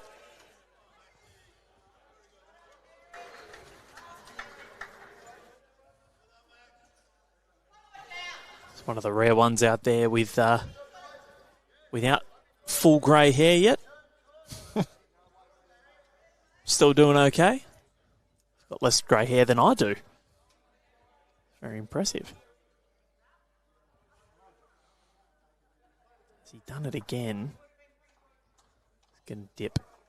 Ooh, it's in a good spot.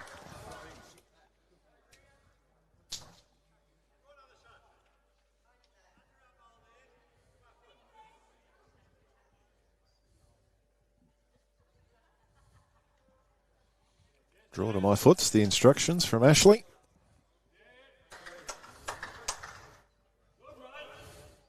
Can he get there? Queensland, as you said before, Troy, 6-4 to the good. That was after 5 ends. It's been 6 ends in a row now to Tasmania. Absolutely flying.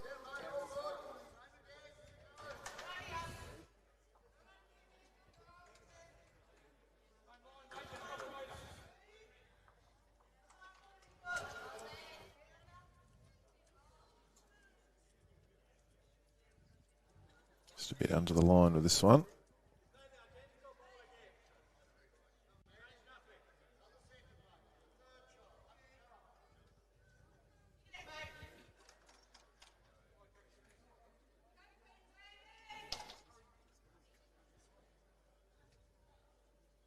It's a pretty good line again from Scotty.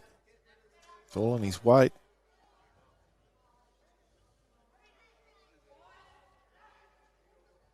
Well, it's not the worst spot. Does make Tasmania's shot a little bit trickier. Ricky's been asking Nigel just to sort of arrive on their front bowl with just over draw weight, which is very difficult to do now with that last bowl of Scotty's. So I don't think Ricki will be wanting to play too aggressively with this, given the match situation. He's only 1 down.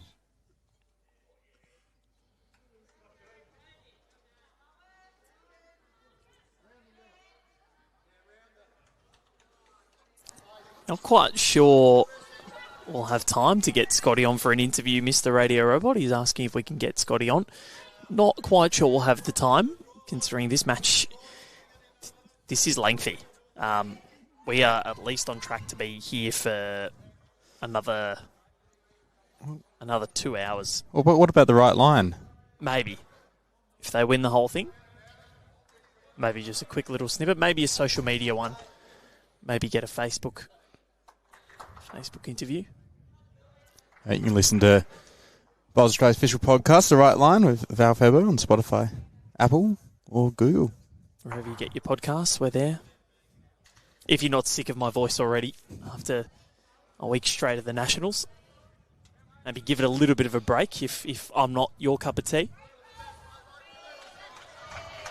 Can't be everybody's. You're my matcher. Oh. You're very nice. Now, there's a couple of individuals that have messaged Bowls Australia's Facebook page and had a few digs, although they don't realise that I'm the one that sees them. Yeah. Thinking that they're going over my head. I think it's too different to any sport and any set of commentators. There's always commentators that people gravitate to and not. But sometimes they've actually messaged me privately where I don't know them and they've tried to critique me. It's like, okay, champ. You try talking for 8 hours of bowls a day. So, Val, after the sand, I do have a special request. Yep. From Lynn Jaffray.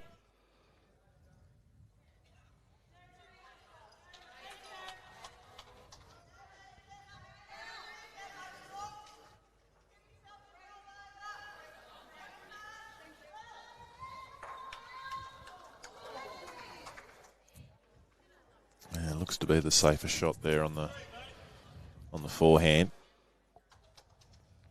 Knock their own over once or twice. They will rip late out there. Just got to have the right weight. Queensland desperately need to get back on the board. Can they produce a multiple? It'll be interesting to see what they do with the mat. Yeah. They've got to change something.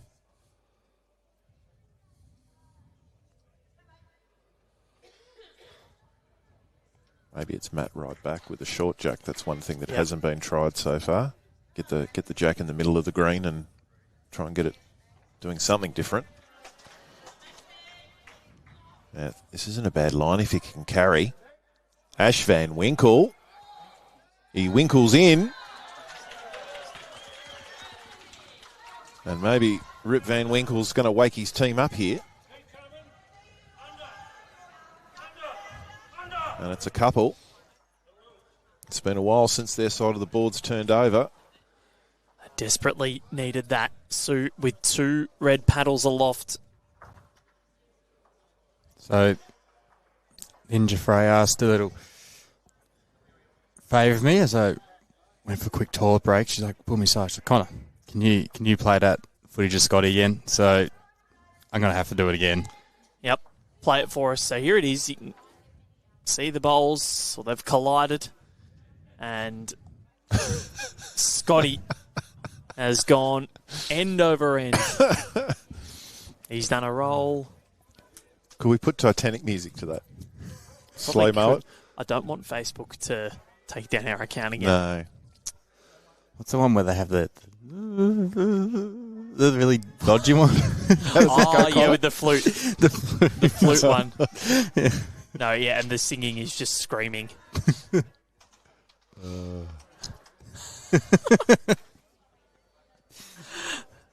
Oh, we've still got another game, so. Yep. SA versus the ACT. Sarah Roger, very kind. Thank you for the nice words.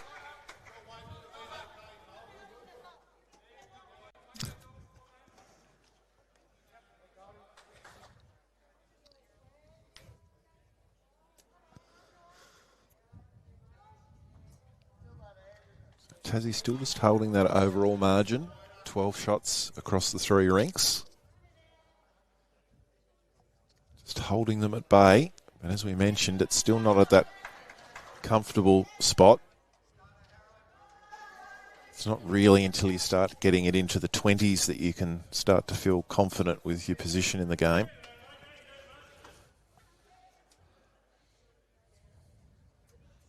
And we've gone that shorter length, and as I suggested, Matt right back with Jack up. Oh, I think they had to. They had to try something. And while Pete hasn't nailed it, Salty did sort of fail with his first, so he's got a chance to correct here, though.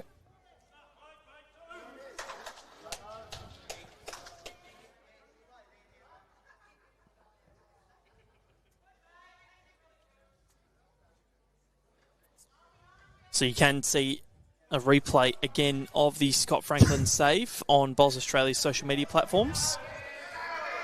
It is up on Facebook and Instagram. Let's go and see if we can... there's already been 6 comments on Facebook.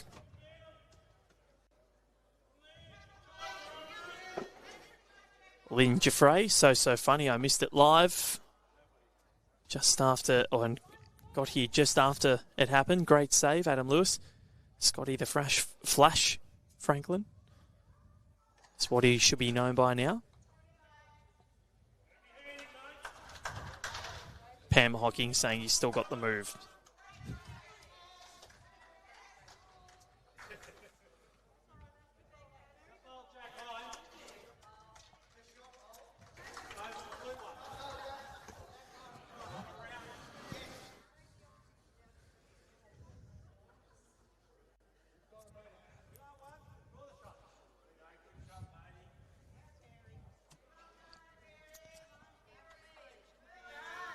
So no one's really nailed this short length. We've got nothing within about a yard at the moment. So it's wide open for everyone. Who's going to jump on first? It's not going to be Richo. It's going to be up to the thirds here.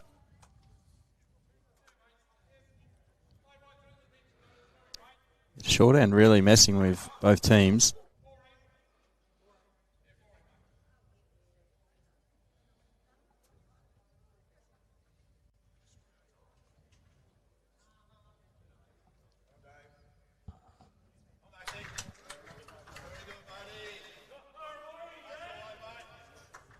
Oh. Enough for the Birdman. Currently holding shot, but as you said, Troy, there's plenty of room here. Still about a metre through. The camera angle's a bit... Well, we've got no one short of the head yet either. So, as it builds through, you normally find one of the skips or threes drops one really, really short. It's a quick green, Troy. Yeah. That one's short. It's close to shot, though. Don't know. Wait for Sue Hogg to show us the paddles. Tassie at 7 o'clock versus Scotty Franklin's last bowl's the measure, I think.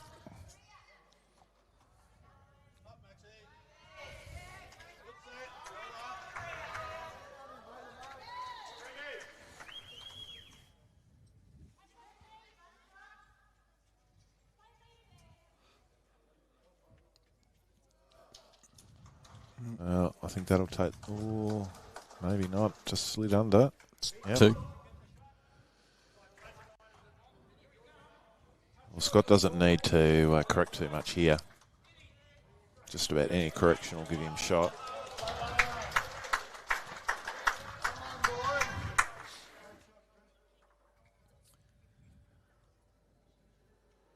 So you can check live scores at bowls.com.au via the Google Docs spreadsheet.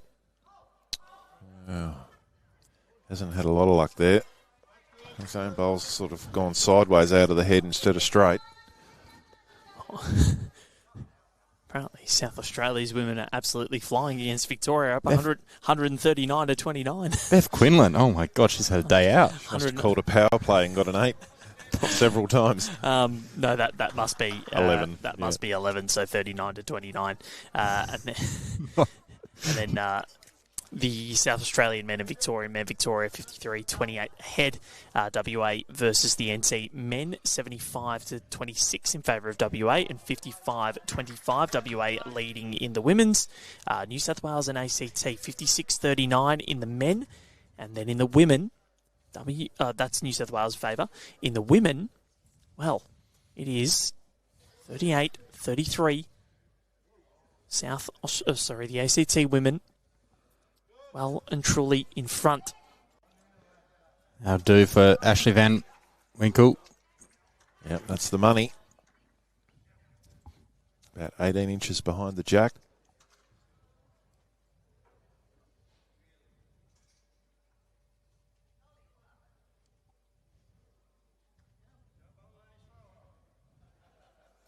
Ricki Richardson proclaiming he can't bowl it any slower. Well, he's bowled it slow enough, but he's just a bit wide out there. It's perfect weight. Yeah. Doesn't need to change too much for his next one, just needs to tighten the line. We can see 4 bowls have sort of stayed out on that line, so I think there's a point out there that if you just go that little bit too wide, they sort of hold.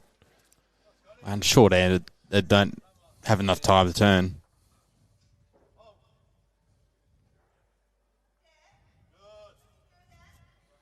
Can he repeat the dose? Rip Van Winkle. He has. So is this the momentum swinger that Queensland need? Down by 30 on the master board, 13 on the master board, and I think if you start to get to that sort of 56, 57 mark, that's when you look at winning the highest losing score so far at the Australian Sides Championships, 56. That bowl's not wanting to come either. Oh, it's coming late now. Probably still not enough. One more to the Queenslanders. So back-to-back ends for just the second time in this match, and just a 15-9. Well, Ash Van Winkel's doing his best to pull his team through, so it's 3 ends in a row.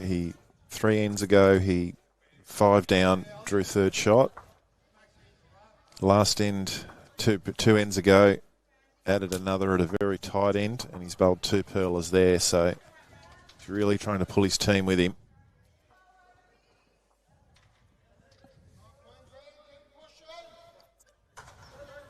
Queenslander chant starting to go out. The boys are trying to get up and about.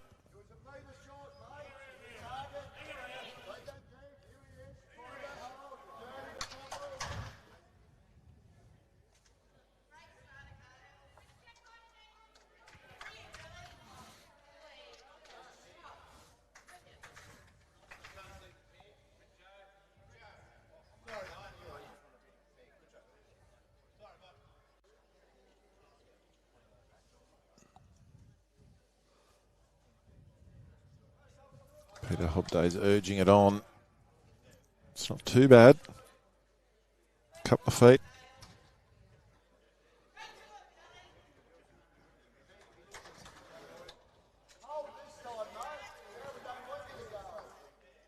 See there on the scoreboards, Tassie leading quite well on 2 of the rinks. The Gregs are still locked up. They've been locked up most of the game, haven't they, the 2 Gregs? Yeah. As it should be.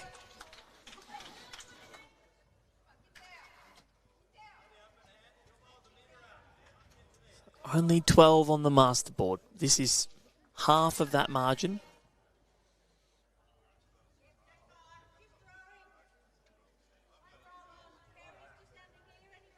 That's certainly anyone's game overall. I reckon you need to get to that sort of 57 mark just to ensure it. Yeah. Lowest winning score was 54. That was New South Wales versus Tassie in a low-scoring thriller outside yesterday. But highest losing score, 56 WA. That was in here. 60's always safe. Yeah, generally, yeah. Well, when I play pennant, I always think 80. There's 4 rinks in our pennant. I think 20 shots per rink. Get to 80, generally win 90% of the time. Yeah. Salty's back. He had a little nap for a couple of minutes, but he's back.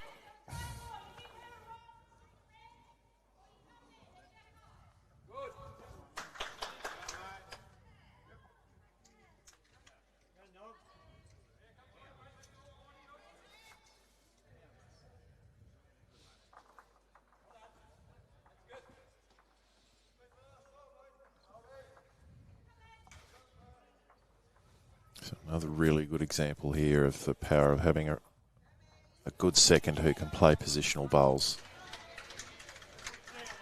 David Heron won't be concerned about the jack. He'll be using that last opposition bowl as his jack. Count in behind the head.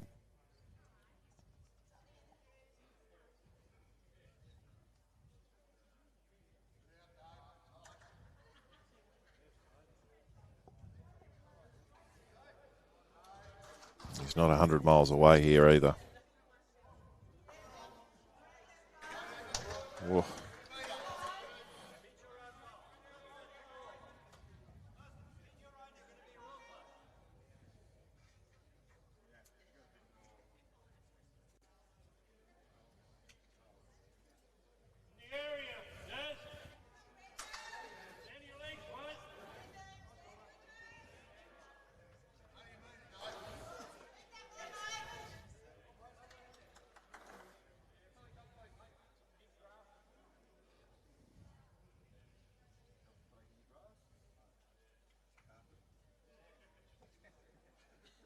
Just needs to try and drop a couple of feet off his last here.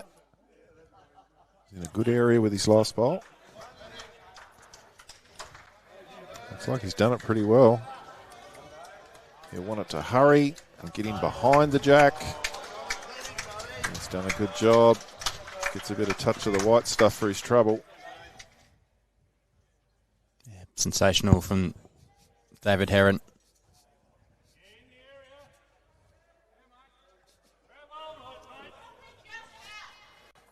I know we had a viewer saying earlier that normally not allowed to use spray chalk here at Devonport Country Club on the carpet, but it's actually a condition of play that spray chalk must be used in the Nationals. Really? Yeah, so you don't use real chalk, and particularly on indoor surfaces. Well, I saw someone was using it from Tasmania before, but they're Not actually supposed to be, not using it anymore. Bit of weight there from Scotty. Does his best work on this rink.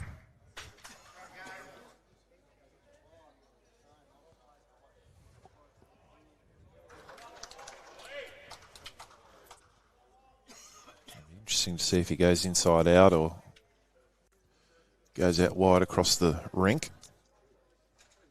Give us a flipper.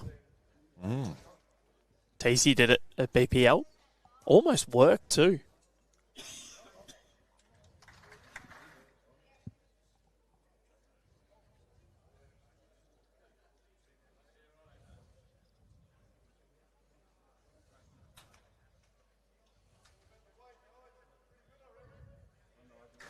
Ricki likes it. Good reason. What a shot. Goal from Nige. He's not Nigel No Friends today. He's more than done his part for his team.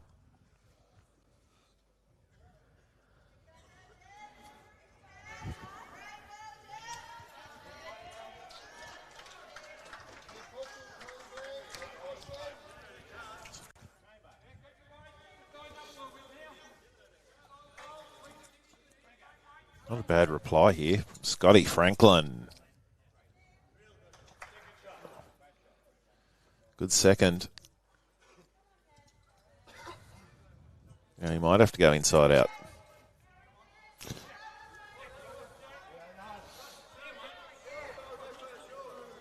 There's enough turn you can get around. Yeah, does he want to flirt with it though? I mean, it's aimed at both hands. Yeah. So it sweeps late on this hand, so he can afford to be out wide to that white bowl at 3 o'clock and be swooping in late.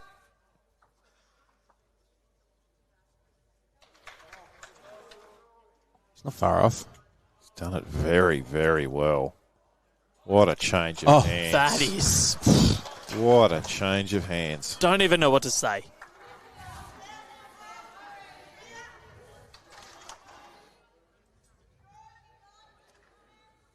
He is pedalling along beautifully. Lovely cadence. Didn't even get out of his seat. No. That is brilliant. Weight control, line, length. Perfection. It's tightening up on the big board. Now only 8 in it.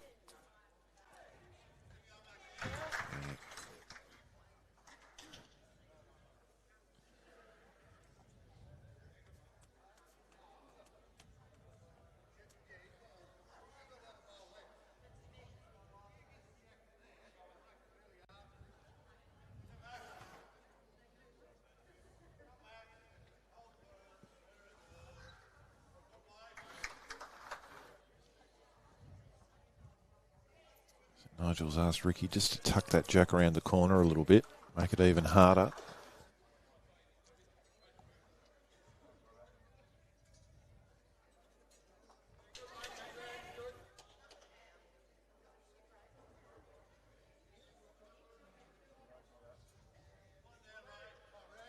The Optimus will swoop home from out there.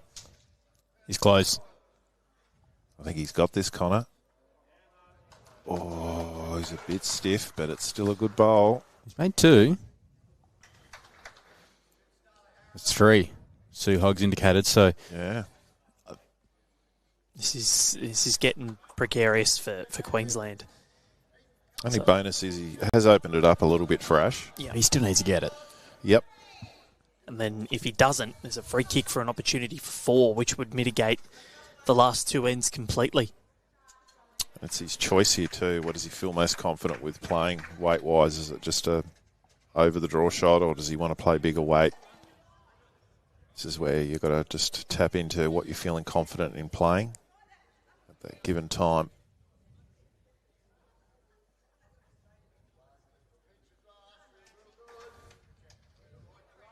So, he's making his way down. Is he going to get up onto Scotty Franklin's? He's cut it down. Yep. Importantly. So, chance for a 3 here for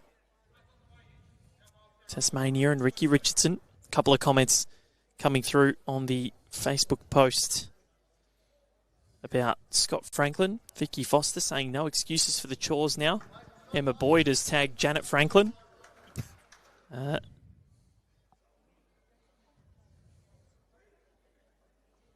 Someone hasn't actually taken the caption. He's taken it quite too literally. I said, who says bowls isn't high octane? And he said, it's not. You're delusional. High octane, FF's sake. Paul, you have completely misunderstood what's going on. And we can report Scotty's fine too, yes, by the way. He's more than fine. Oh, Ricki. Yep, that's... Oh, it's going to go too far. Jeez, he's unlucky I there. went the early crow. Got the hole. Still a 2 to Tassie. And 17 shots to 9. They extend the lead on the master board, 2/3 of the way there now.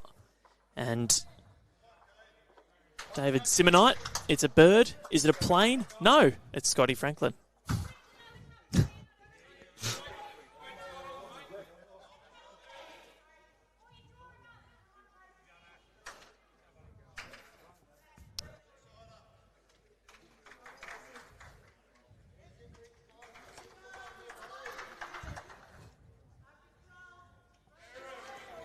So Pat has rolled this jack to a more familiar length that we've seen from the Tasmanians in this game. A nice social length.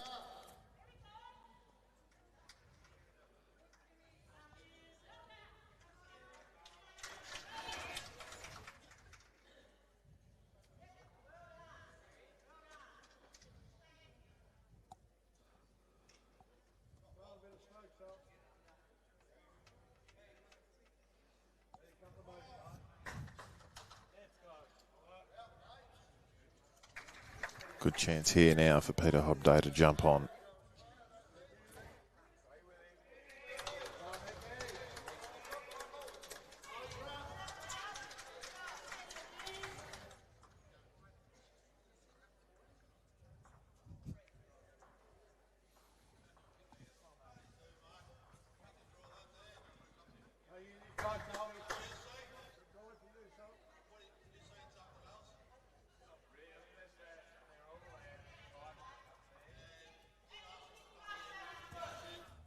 Got a bit miserable looking again outside at Devonport.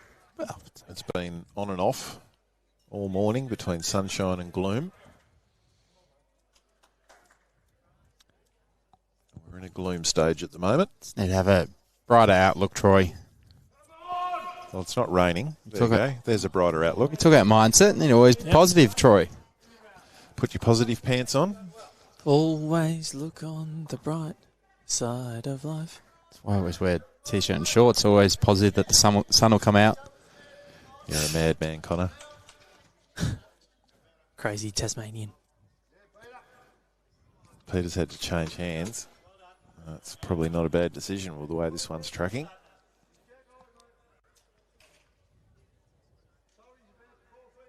So what can the Birdman do?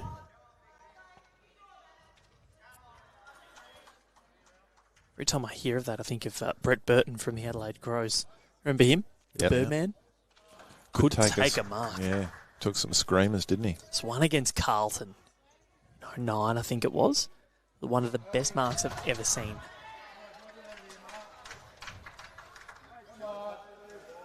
This one's looking all right. You can't see it, but I trust me, viewers, it's good.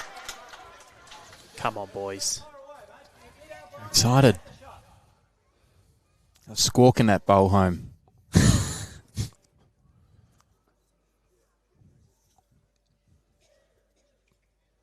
Well, flapped in nicely.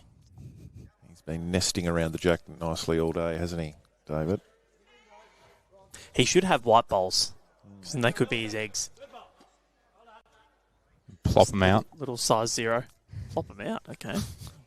Drop the kids off at the pool.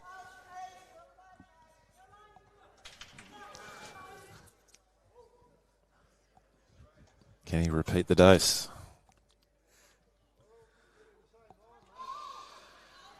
Out in a very similar line.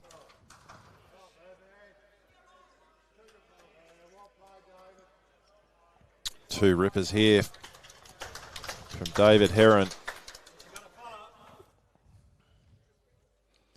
What does a heron look like? They're a skinny thing, I think, aren't they? Yeah, they are. Scrawny. Oh, wow. Like a miniature bin chicken. Yeah. Okay, here's the Wikipedia description. Herons are long-legged, long-necked, freshwater and coastal birds. So, Troy. Perhaps I could be a heron. Long neck, long leg, long individual. Richo. He's close. Why do we always start talking about birds? It's us three. It happens. No, but it's not just that. I think we spoke about it. I reckon it was at the AO last year. I think Hollywood and I were talking about exotic pets, what we'd like to have, and I said I wanted a penguin. Okay. So I think it's just a Rinkside Live thing. You're out in the elements generally and just see birds. We had that bird visit us on top of the camera during that game in the AA last year too. That was a funny little moment. Yep. Right in the middle of the camera. Then we had a bin chicken. It was a real wildlife AO. There was a dog that came across. Yeah, we had a dog straker. Probably a little bit more friendly than the gentleman that came onto the green for that rematch that we did of the World Bowls final, World Bowls Championship singles final that we played at the start of last year's AO. Gentleman got very acquainted with security. Go back and have a look at that. So Ash has called a nice positive shot here for Scotty on his backhand. Come through, sit the shot bowl and stay.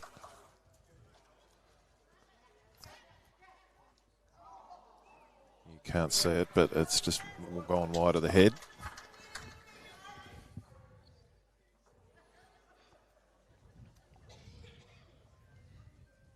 So this man's been on fire. Nigel Pedley. Who's been your pick, Troy, between Nigel? Well, I think across the whole game, I think David's probably still just got it, but Nigel's been exceptional the last 2/3 of this match. It's been one of the key reasons why they've jumped out and been able to hold end after end.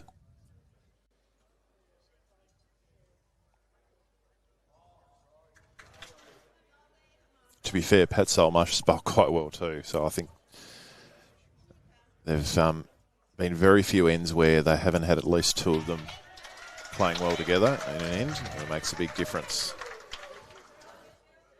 One of my theories of fours play is that your second is one of the most important members of the team, because I've always said if you've got two people in a row playing well in a fours team, you're a long way to winning.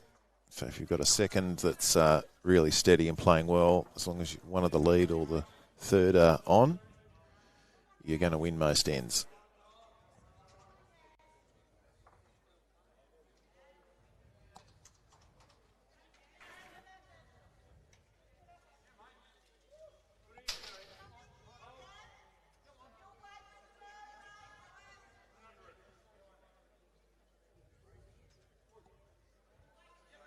Brendan Wilson, acting CEO of Bowls Queensland, taking a few happy snaps at the moment of the teams.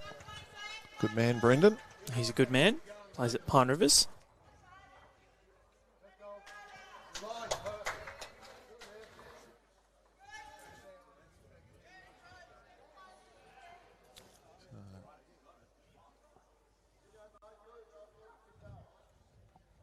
Interesting conversation there between the players. I think actually Scotty Franklin thinks that Queensland are holding shot. Talk the rest of the end has been that Tassie's been holding, and that was certainly how Ash was calling Scotty, that they were down. So interesting little head here developing.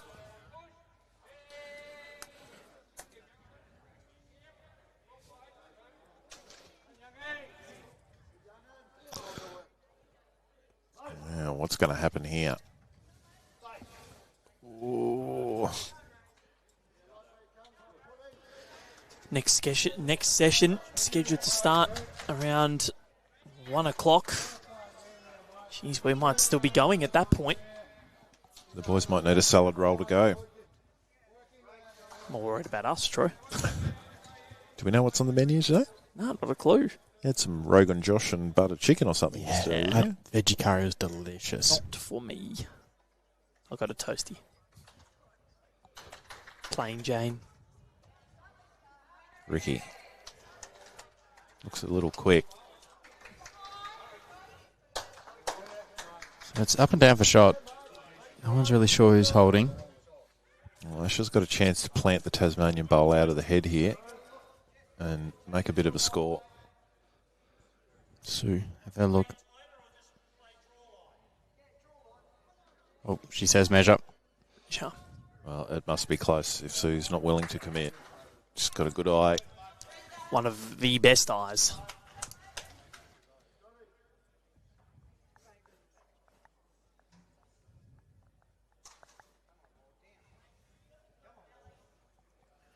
Now, Ash.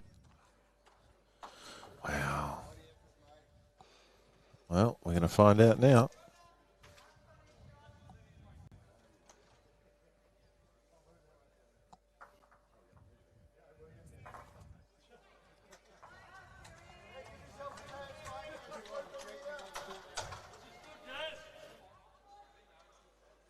Getting down on the tape. Had a whole day watching on intently.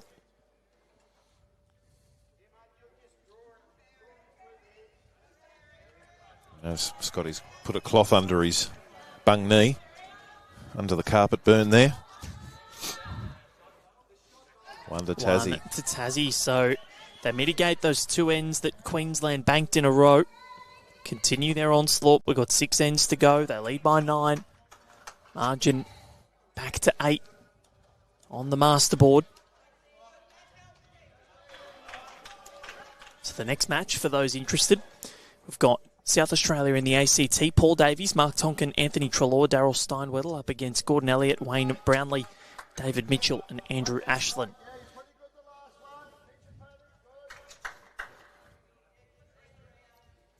Don't go away. It's going to be some good action. We'll be glued to the screens. Yep. We have to be. If we weren't, there'd be a problem.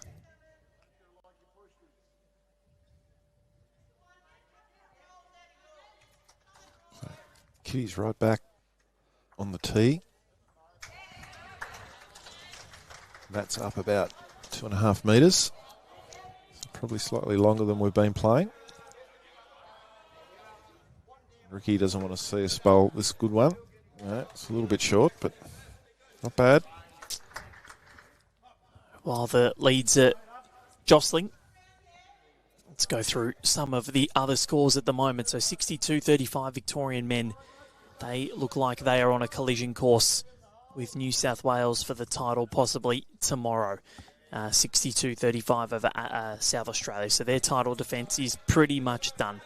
Then you move through to the women, and Victorian women, their title defence looks well and truly in tatters almost, because with 10 ends to go, they're down by 9, so could come back, but they're trailing in 2 rinks and only tying the Julie Fit Beth Quinlan rink.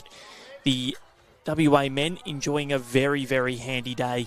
They are leading 84-30 over the NT, so they're home and hose for their first win. Same with the women, 64-39. The New South Wales men, 65-43 in front against the ACT, and 51 ends played between the New South Wales women and ACT women, and New South Wales are fighting back, 44-42. 12 ends to play. The ACT in front. Tasmanian men leading 44-36. Queensland women leading 41-28 in here. But New South Wales and ACT, actually, I wonder if we can see that masterboard out there. I'll jump up and have a quick look, because I'm well and truly invested in this now.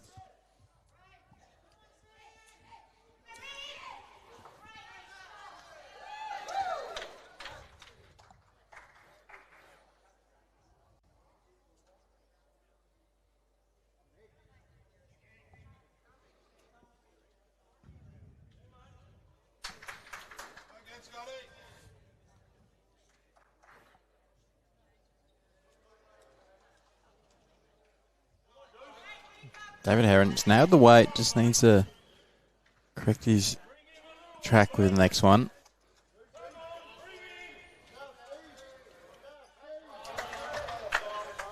$45-42 now in favour of the ACT. 11 ends to go overall Richard's there. got this out on a beautiful line. Got the weight to carry him.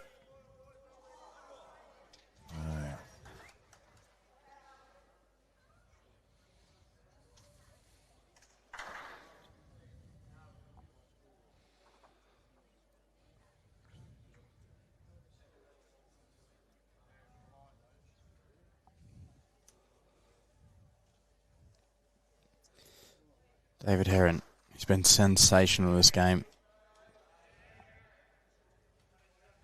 Has he got the jack? He's got the hat off. Ricki Richardson's got the hat off, and it's 1 to Tasmania. The Birdman. Continues to take flight. Not sure if that's what noise a heron makes, but I don't know. pigeon. We'll go with it.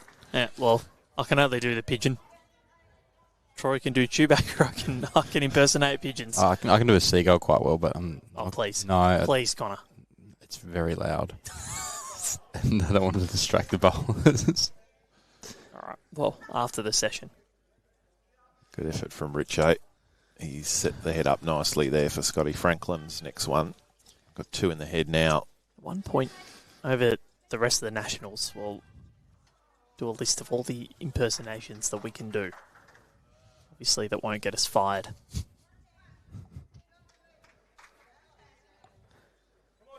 I can do a good Borat. I'll do a good horse. Okay. Yeah, I'll do a pretty good horse. But again, I'm like Connor, it's a bit loud. Yeah. You got to put a bit of energy into a horse impersonation. Yeah. Borat you can do quietly enough.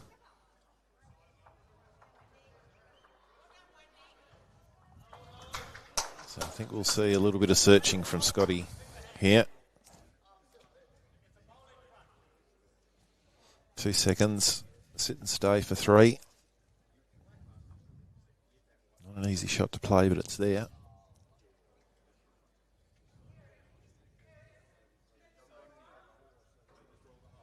Playing a bit more than sit and stay weight. Can he get into the split? Oh, not quite. But still good options there. Tassie's advantage, they've got the 2 at the back, so that's very handy for them. Yeah, I like this call from Ricki. Underneath the short one. Sit the bowl or trail to jack. Play their shot before them. Yeah, a little bit of that jack down the line would be just lovely, wouldn't it? If you're Beautiful. Tasmanian.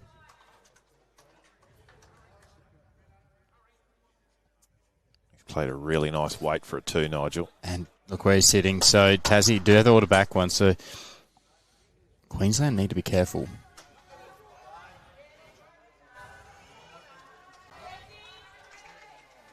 It's probably back on the backhand now. Roll their own over once. Yeah. Sit on the inside of the Tassie bowl. Lay off it for shot.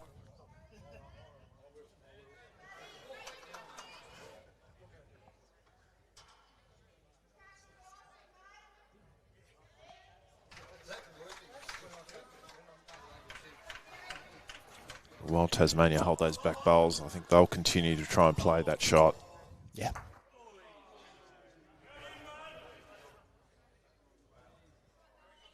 Scotty Chandler with his hand on his head in the rink next door. So Tassie have picked up shots there. Not sure how many. Find out on the masterboard. Ooh, 3. Which is quite big. Can't see what's going on outside. New South Wales women in a precarious position. And, well, I want to have a look at this on the ladder, because if it stays this way, if Victoria lose, Tasmania lose, and New South Wales lose, Queensland can win it in the final round of the day today. So Betty Collins could be going north. Where does she live? I don't think she lives in. I don't think. So Scotty Franklin just got the split beautifully, but got rid of their bowl as well. And Tassie's still holding one. It's a measure for second. It doesn't look like it on the screen. The back one must be counting, and the second one for Tassie Yeah, I'm be pretty close sure as well. Sue 2 held up 2. And then changed it later. Oh, did she? Yeah, she just put one and the measure up then. So Ricki has a chance for trail to make 4. Yeah, huge bowl here. Betty Victorian. Betty Collins, OAM.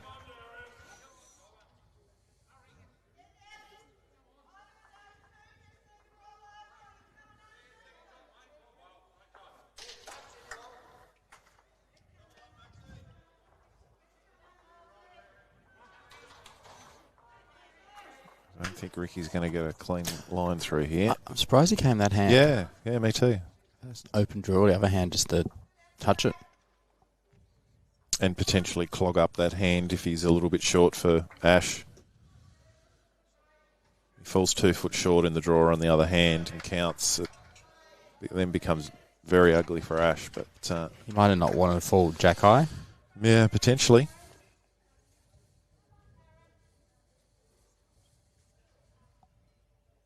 But Ash has got an open hand now and around 3 foot of room. Oh. Bit of movement behind the rink.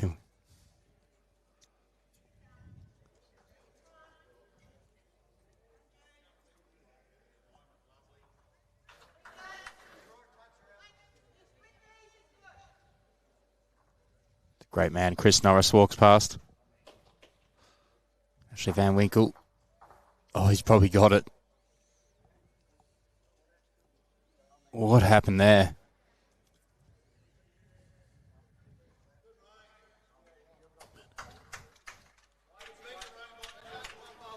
Still one to Tassie. Bowls went everywhere. See on the replay.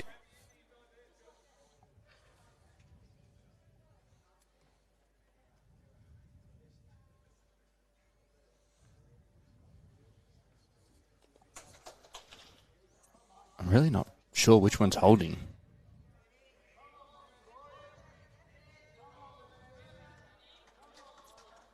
Probably say it's the one at 5 o'clock, but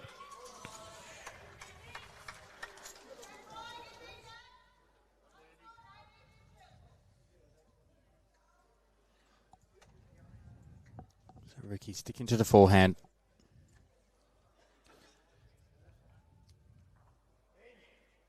It's a clear track. yep. I do.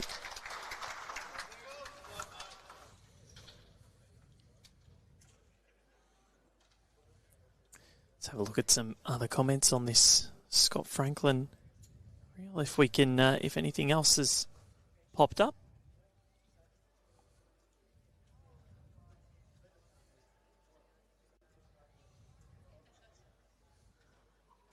Someone with a GIF saying should have worn knee pads. Absolutely brilliant.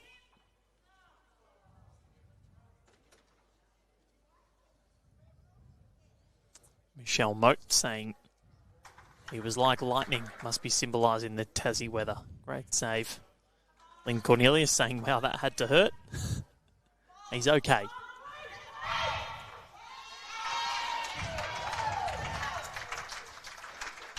Queensland have just done something nice on the far rink in the women's, so they look like they're well and truly on their way to having an opportunity to win the Betty Collins OAM trophy for the first time this decade. Can Ash get inside it? Oh. Probably second, yep. New South Wales to within one shot outside against the ACT. Are they going to snatch it at the death? The ACT can't afford to panic. They deserve it. They've led the whole time.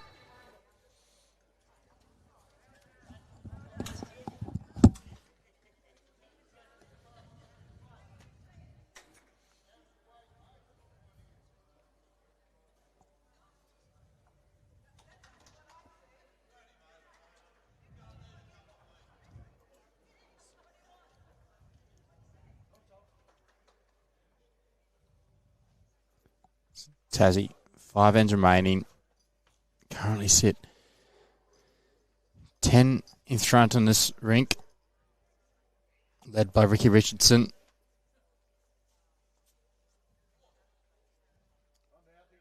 In the overall scheme of things, they have a 13-shot lead.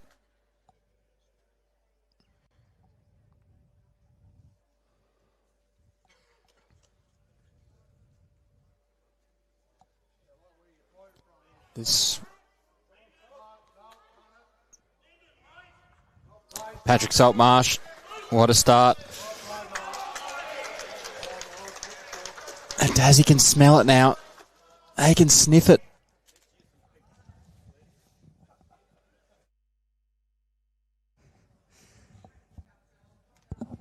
They're only a few ends away from victory against this mighty Queensland team. Yeah, this would be huge. This would be huge if they can get it.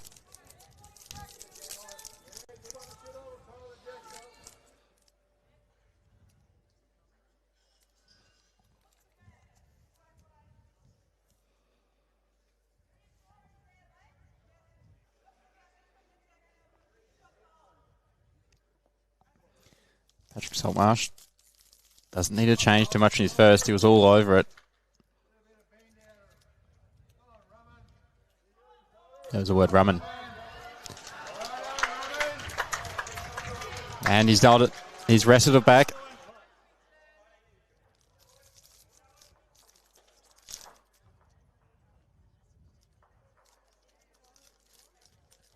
What can Peter Hobday do?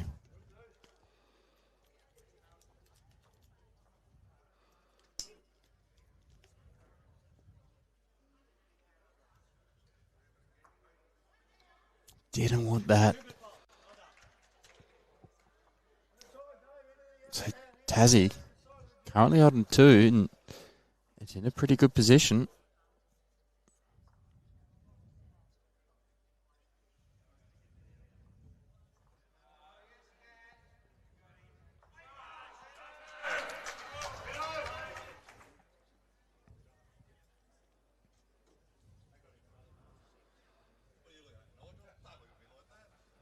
David Heron, he'll be looking just to finish behind on the left of the screen where the jack will spit out. Just couldn't get around. He was all over it if you missed that. So they're up by 13 on the masterboard. And I think it's fair to say this is most likely an upset. Yeah. Queensland would have been heavily favoured. They are one of the premier states when it comes to bowls, always featuring at the forefront. Yeah, it keeps Tassie's chances for a podium spot alive and probably ends Queensland's chances of winning the whole championship.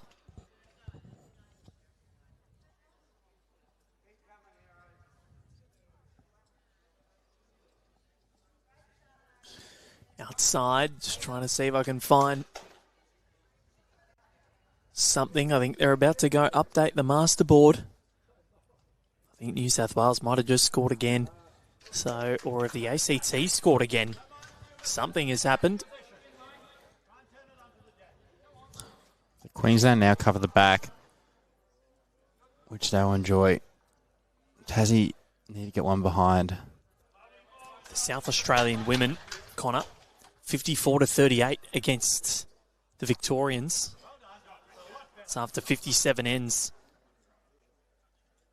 So that looking on truly like it's going to go the way of South Australia, and the four-peat is off because Queensland could give themselves an opportunity against Victoria in the final round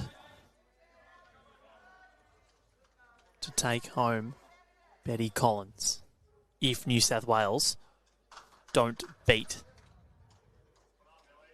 the ACT.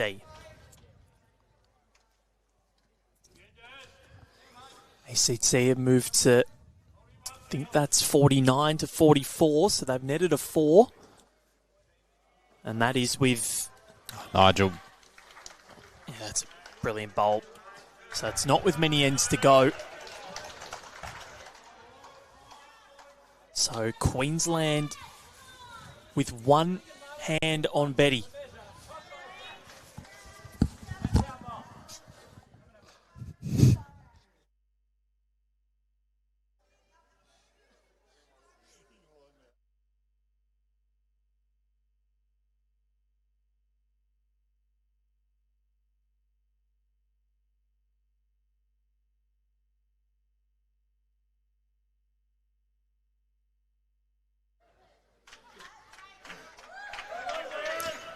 Tassie holding the one.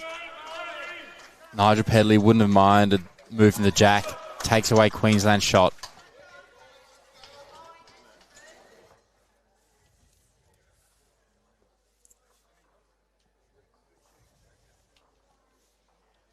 Scotty Franklin, he's been the star of the show just because of his save, but pretty much still the star. Pretty much.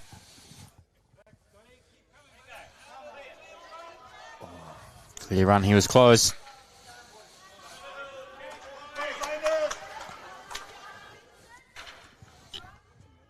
Nigel, looking to repeat the dose. Yeah. And it's a much better head for Tassie now than it was, while they only got probably one compared to the two they did have with Pat Saltmarsh's bowls. It's in a bit of better position. I'll tell you what. We've got two now. Great bowls from Nigel Pedley. Scotty doesn't have to do too much different here. So a little bit more width.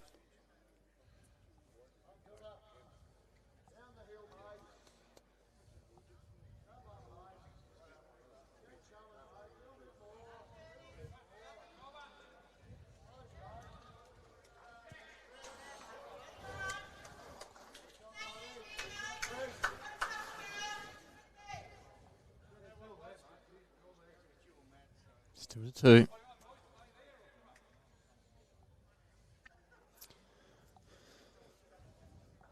Tassie holding on this big board. They've sort of kept this 12, 13 shot break for most of the game. Yeah, and they're only probably, you'd say, 8 off really putting it to bed.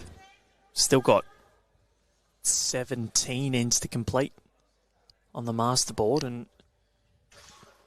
we are miles behind the rest of them. Everybody else within 5 ends of completion, at least.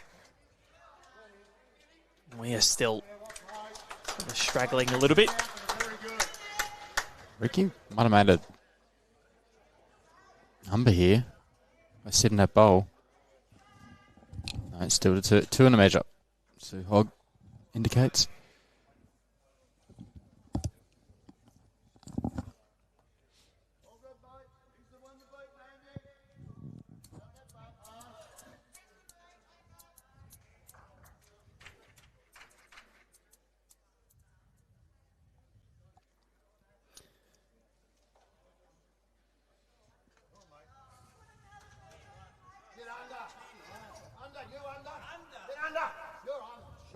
Oh, that's a ripper. That is a ripper from Ashley Van Winkel. To say they needed that is an understatement. What a magnificent bowl, Ash Van Winkel, prior to the Sunshine Coast.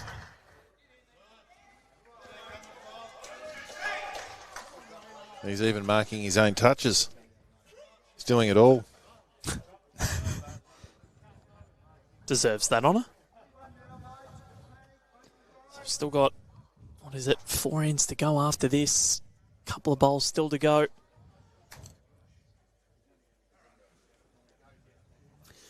Not a great deal on offer here, really.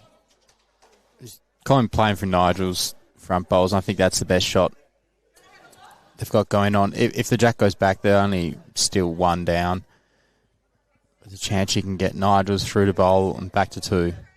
Or 3 if he stays. He's got his own up and over there. Yep. I like that shot a bit better. Yeah. It needs less weight and there's less chance of creating a lot of room for Ash to add another. It's a good shot. Ricki Richardson. This rink has been carrying the hopes and dreams of Tasmania.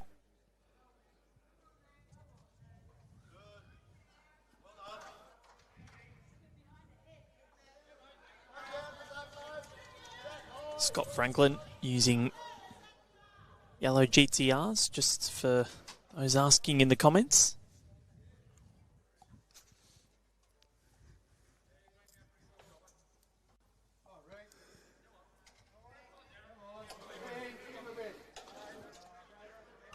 And good effort from Ricki. Final bowl of this 17th end. Good afternoon to Brent Forsyth. Don't put too many years on me, mate. Might be 9 years for you to get to the over 60s, but I've still got 15. So Nice. You can get a few You're years. 45. Yeah. Oh, 46. So Really? yes. What do you think I was older than that about? I thought you were much younger. Oh, thank you. I was about to provide a slap to your face.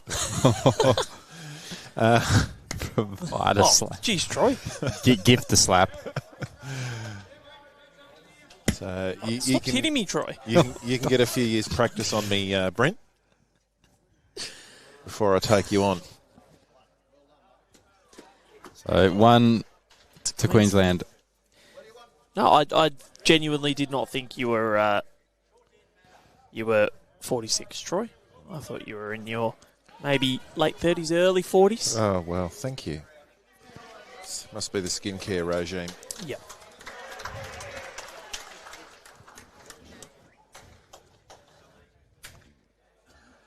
So, currently sitting at 12 shots on the overall board. 37 to 49. Outside, New South Wales and ACT. The men have finished. Yep. And So- watching. So the men have won, the New South Wales men, 49 to 46. 57 ends play. Jocelyn Heyman is going to beat Christine Myers. So that's 1 rink win. Then Sharon Renshaw looks like she's going to beat Mandy Stitt. So 1 rink all, and then it's been the Robin Clayton rink that has really forged things back for the ACT, because Raewang Namatwong was miles ahead before. And Robin Clayton now 15-14 up. 6 ends until completion. Right here.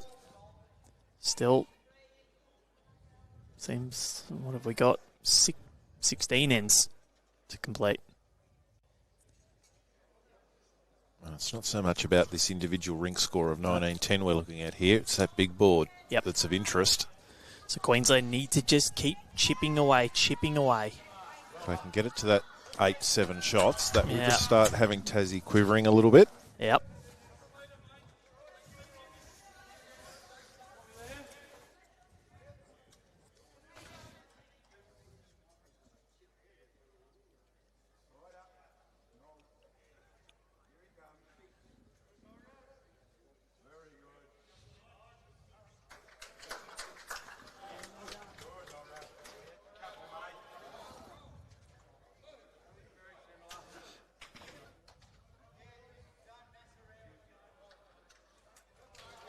A great start from Peter Hobday.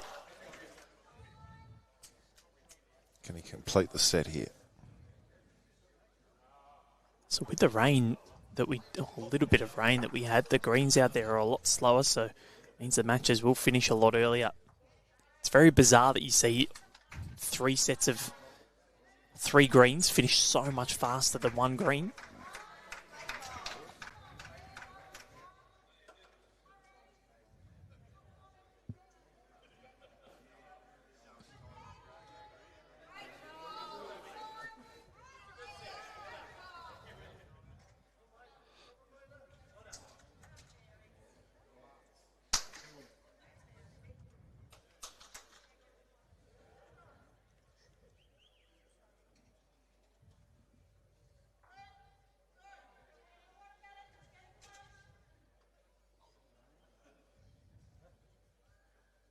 Pat stamps the feet there. I don't think he's overly happy with this one. Salty with himself. He is. Oh, he's got it past. Yeah, it's better than being that far short. Yep. That's for sure. Won't be a nuisance bowl anyway.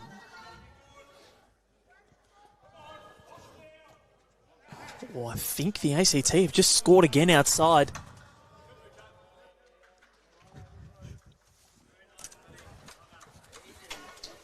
Chris Norris, I'll go next door, has chased his bowler up the green and said, yep, that's shot. Raised his finger in the air. So Tassie, another number next door.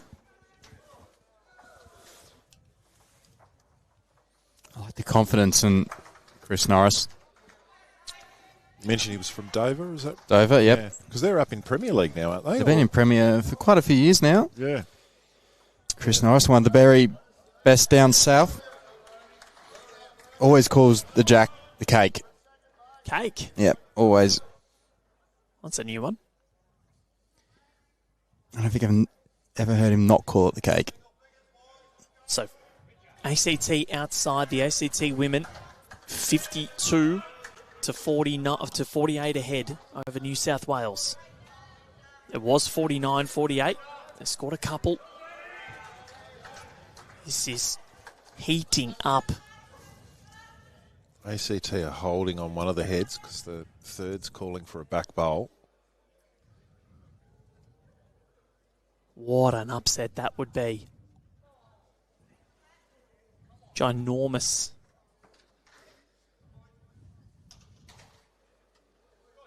If they win, Queensland can take Betty home later on today.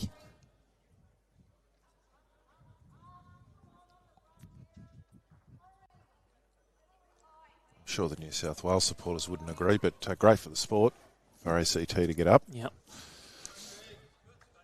At the moment, let's see what the standings look like as far as the John Dobby Trophy. So Victorian men, they look like they're going to go 5-0 with New South Wales. So tomorrow morning, most likely going to decide the title if Victoria gets over the top of New South Wales this afternoon. New South Wales v Vic. It'll be in here. We're covering the women, but we'll bring you all of the updates. We may even put an extra camera over on what's happening on the men's masterboard. That'll decide John Dobby Trophy, unless there's an upset. Queensland look like they're going to get the job done in the women's as far as what the results currently are. So Queensland holding a good number here. This could spell danger for Tassie. They've got a good lead in the overall, but they don't want to drop a number. Well, a good lead. It's down to 8. It was 13. It's 44 to 52. We might be getting another update here. He's going to Tassie. And, okay, 54 to 44. Just in this head here, 4 down, Tassie at the moment. Well, this could be the big changer. This could be huge. I don't know that that's going to do the biscuits. So South Trying to get back. South Australia's title defence is over. Victoria's title defence is over. We won't see that for Pete. Nigel Pedley's dropped short in the head too there. Right in the draw line. Still have Ricki thinking.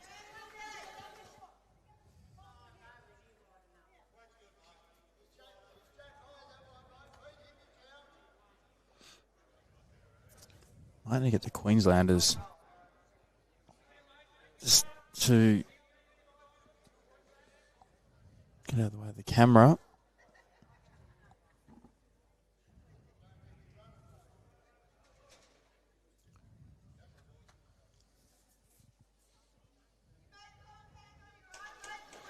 Thank you.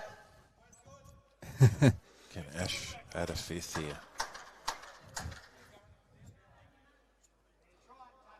He's not, but he's going to create more cannon fodder out the front.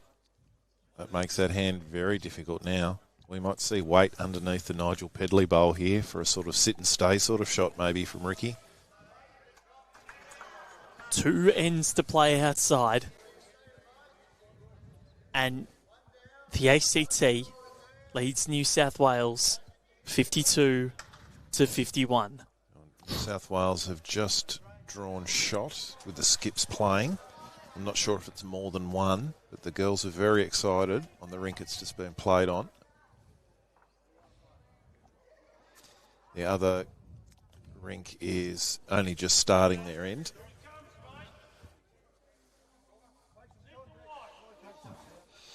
So Ricki Richardson playing the forehand. Well, he hasn't played any more important bowls this game than these two. He's on the march after it. He likes it.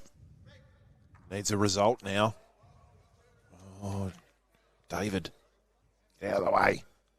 There's Pat. That was Pat, was it? Yep. Got rid of 2, I think. That's a Queensland bowl at the back at 7 o'clock, isn't it? Or is that the Tassie bowl? Oh, he's Tassie bowl. 2. Sue Hogg's indicate 2. So I trust Sue. Yeah, David Heron and Peter Richards' bowls look very similar from a distance. Good save there from Ricki. He's a good save. I mean, he can nearly, depending on what Ashley Van Winkle does here, he can nearly play it again. Oh, this is going to change things. Oh, 3. Yep. Save 3. So, what does Ricki Richardson do here, Troy? I reckon he goes again. Goes again? I mean, Minimise the damage. If he gets the front one, he gets both. Be 1 down if both are clean, or he can get the jack. And if he gets the jack right back,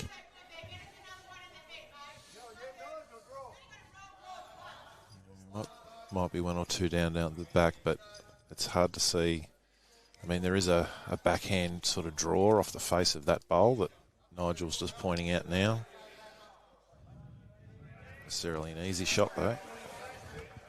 So, Robin Clayton has just missed a little running shot outside, so I dare say that New South Wales may just be in front on a live score. Talk about snatching at the death. well, Queensland. Here they come. The Maroon Army. Is a 3, and all of a sudden, only 6 here, and only 7 on the masterboard. On team 13, 3 ends to play.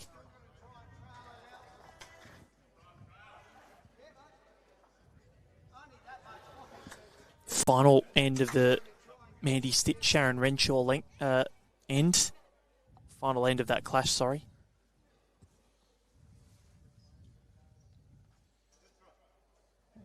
Title hopes of New South Wales rest solely on these ends. Queensland won't know that they could have an opportunity this afternoon to win it all. Seems to be a lot of delaying of play on the far rink, which they'll be asked to move on and play their bowl soon. No, there's been 1 bowl played in the last 5 minutes.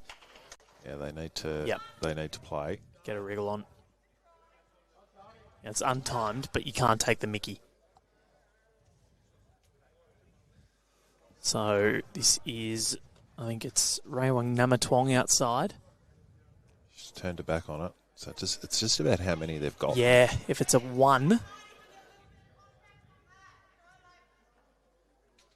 they might have just pinched it.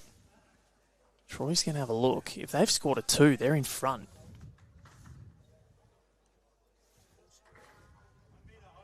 So it's a 1. So Robin Clayton's rink has drawn with Raewang Namatwong. It's going to come down to the final end of Sharon Renshaw and Mandy Stitt. New South Wales couldn't, could they? They've trailed the entire time. Heartbreaking for ACT. Put everything into this game. Taking the running to them.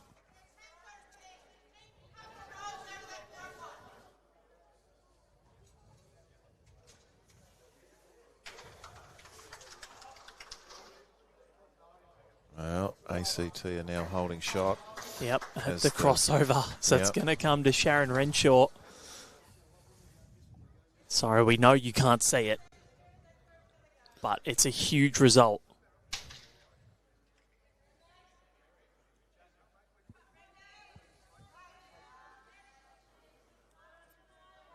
Meanwhile, Queensland now holding a good 2 here.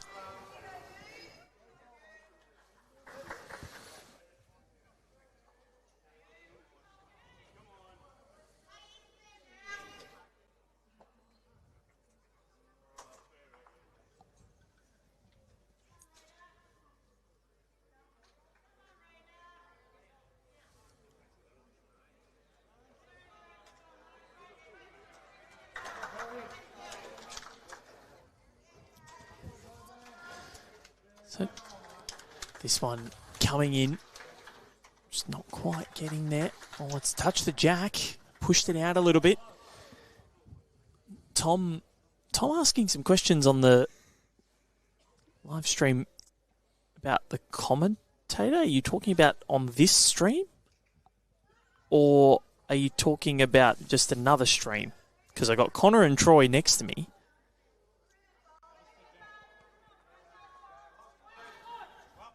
And Jan, you can have a look at the Queensland scores if you need to as well. As we said yesterday, you can jump on the live scores, pulse.com.au. It's all there for you to see. Just quickly, it's a really tight head here and a lot of blue bowls, so we don't really know who he's holding. Sue's put the 1 red paddle up for Queensland.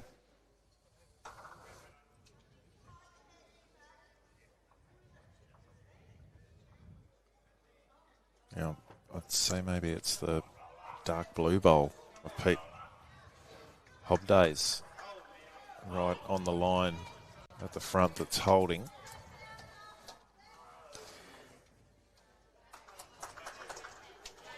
Squeezed in between the 2 others. It's hard to dislodge. And I have pretty much revealed also that Queensland will take home this women's tie. They're miles ahead, 62-39. So that's a foregone conclusion.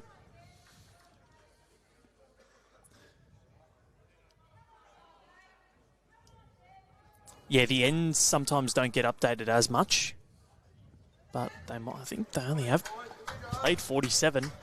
Has been pretty quick in here.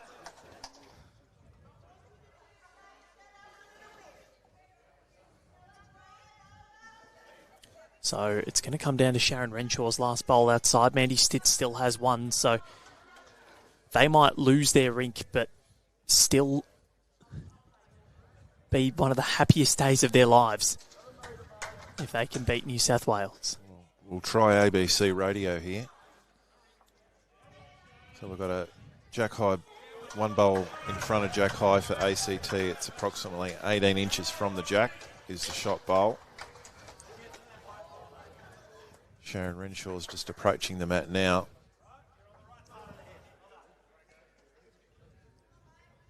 As we get Nigel Pedley making his way down the rink. So Sharon Renshaw is on her way down.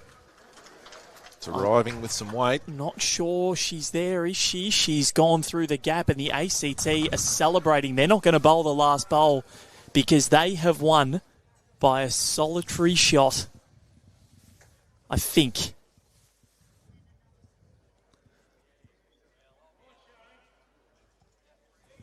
Yep, they're high-fiving. The ACT have beaten New South Wales. Nigel Pedley. Shot. No one in the head. I'm not sure who's holding it.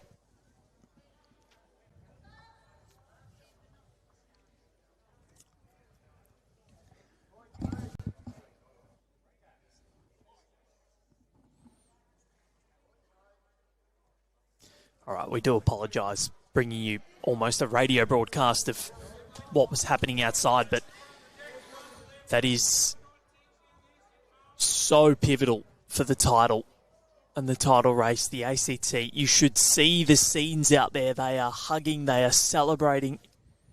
And to their left, bereft, New South Wales. Nigel Pedley. Just keeps plonking them in there, doesn't he? I have no idea who's got shot.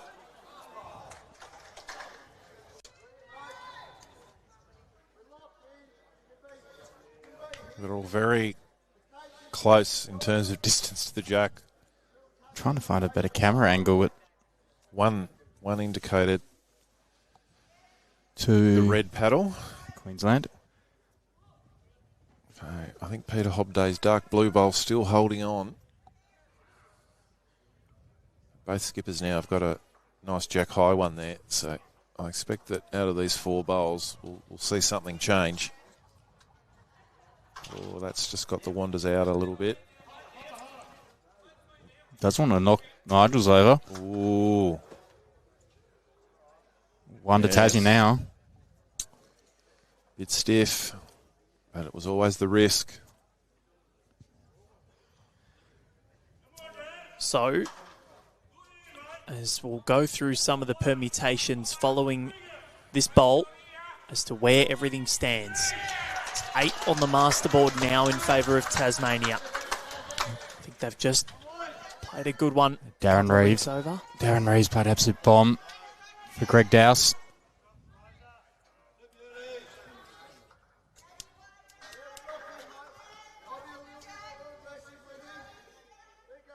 How about the ACT?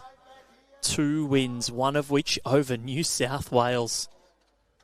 Held tough to win it on the final end of the 63. Ricki Richardson on his way in. He's close. Well, Did he? if they've still got it, it's better than what it was. I no idea. Queensland and Sigma got 1. Yeah, I think they do. So both skips have It's been an amazing end of bowls, hasn't given it? shots away here. Sue's got to wait before she gets in there to have a look for us. We've got finger measures happening. Sue's just indicated measure.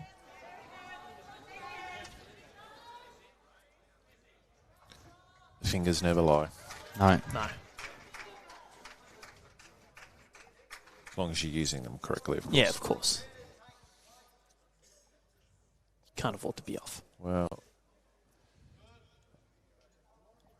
based on the way that Ash has played that bowl, I think Queensland fancy that they've got shot.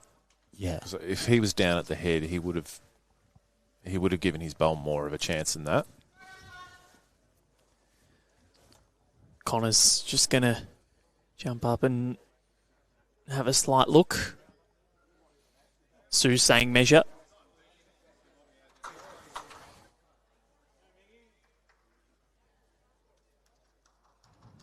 I think Queensland. I just want to have a quick look, closer look.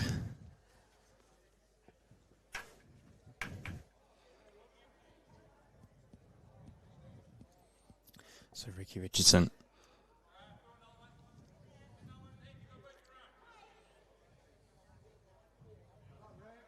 Well, he's given this every opportunity. Oh, what's he done Ricki here? Richardson. Whoa. He might have just made it. He has. They're 1 up now. And that could be pivotal. Wowzers. Monumental from the Richo man. 20-13. Back to 9 on the overall board. Tassie edging closer.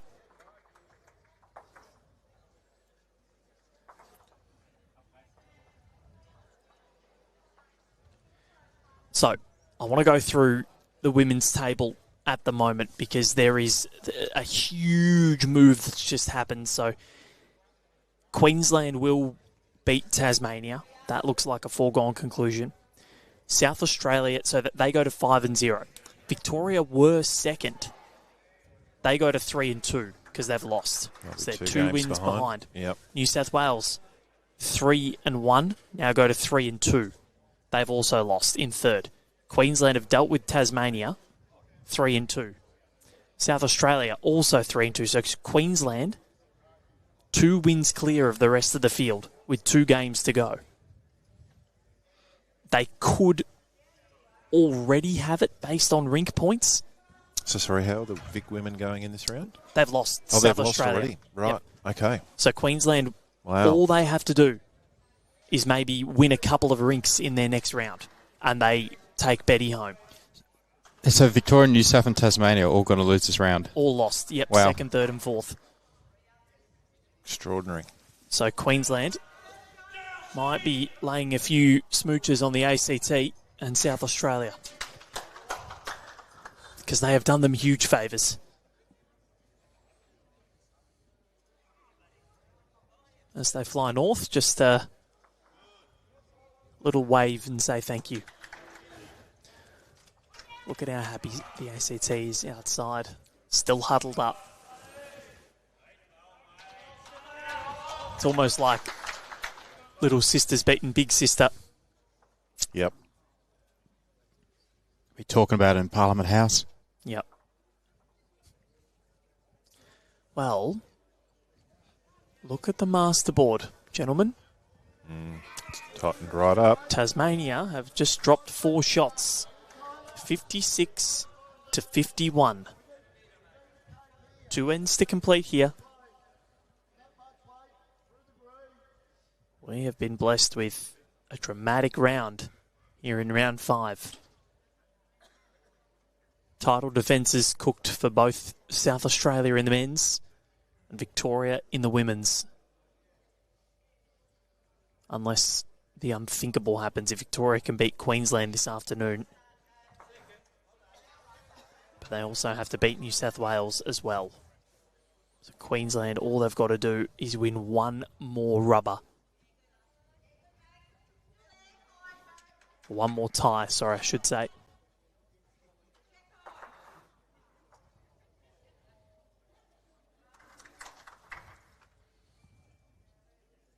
And in the men's side,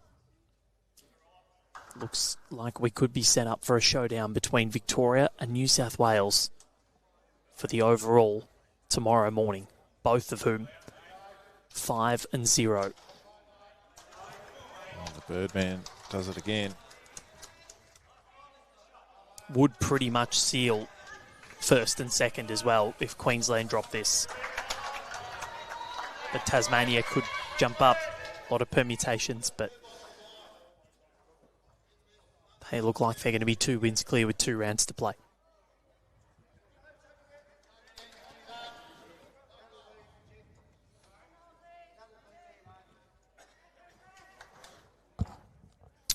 The difficult thing, of course, for both Queensland and Tas teams is they'll move to outside greens that are much slower against opposition that have already been playing on those greens this morning. So they will be at disadvantage moving out. So if you're the Victorian men, you're licking your lips. You've already played out there. You've already beaten the defending champions.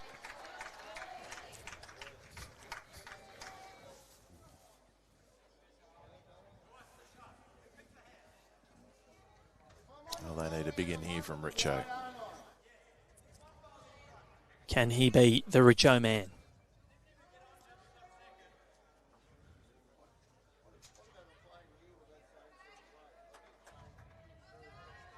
So the overall sees the ACT win 55-52 after the 63. So they ended up picking up a 3 on that last end from Mandy Stitt. That was a comfortable win there. Yeah. Well, it was 52 all going into it. So, but what a bowl it was by their third. Not sure who it was, but incredible. Mandy was very happy. Big round of applause.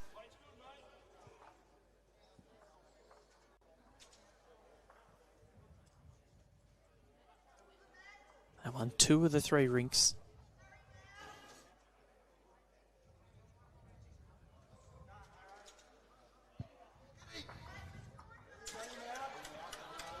Nogga's happy. Nogga's pumped. If you saw him and someone said Nogga, you'd be like, okay, yeah, seems about right. He's a Nogga. Now when the nickname just suits you. Yep. Pat's up Marsh just laughing and saying, yep. Nigel. Nigel.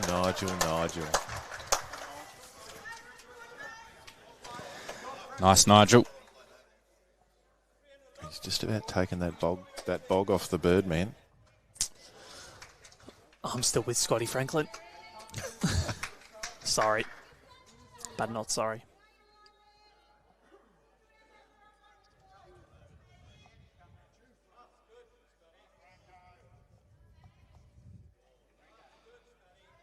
Not a long way away here. Needs to get down now. And it does. What a ripper from Scotty Franklin. Told you.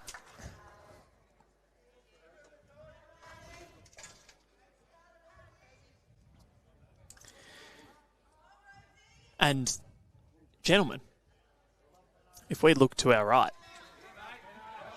the masterboard, as Nigel Pedley, that is a huge bowl in the context of this entire overall. Ooh. Because Queensland are within 1 shot, 56-55. It's closed very quickly, hasn't it? My word, it has.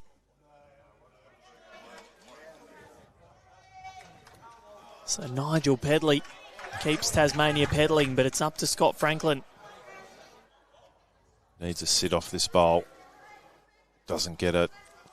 How was the way that finished? Tassie need to keep the momentum they've got on this rink in particular. The other rinks showing that Greg Rolls leads Greg Dowse 18-16 and John Finlayson leads Chris Norris 24-20. So Queensland actually winning 2 of the 3 rinks. Oh, Nogga's just drawn another one here. Oh, Nogga.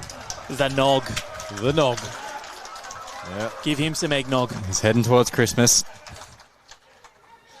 Something tells me he'd be on fire on Christmas Day. He's certainly up and about. With a nickname like Nogga, reputation precedes you.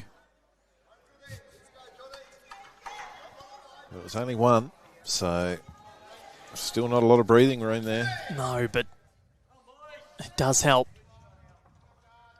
21-24 on that rink, high scoring. Oh. So we're almost, I said 57 was going to be the score that you had to get to. Well, now... It's going to be more than that. Yep, because 56 is the highest losing score we've seen. I feel like that is about to change here at the Senior Sides Championships. Ashley Van Winkel. He saved Queensland on many occasions this game. Can he do it again? 2 down at the head. They come late out there.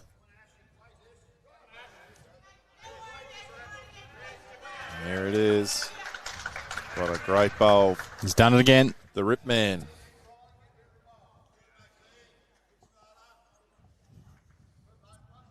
Sorry, I should say 57, the highest losing score for WA. Apologies. Got 1 more than what we thought. So, still yet to be eclipsed.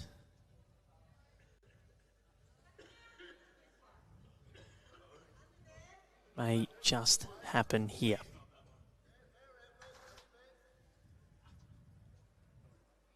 Huge end. It's tight. What's this going to do? Wow. Okay. That was a Queensland bowl. He knocked in. So Currently on 2 now, Queensland. And The free kick for 3. And this, for the first time, to put Queensland in front on the masterboard. Maria Rigby's fired up across the way.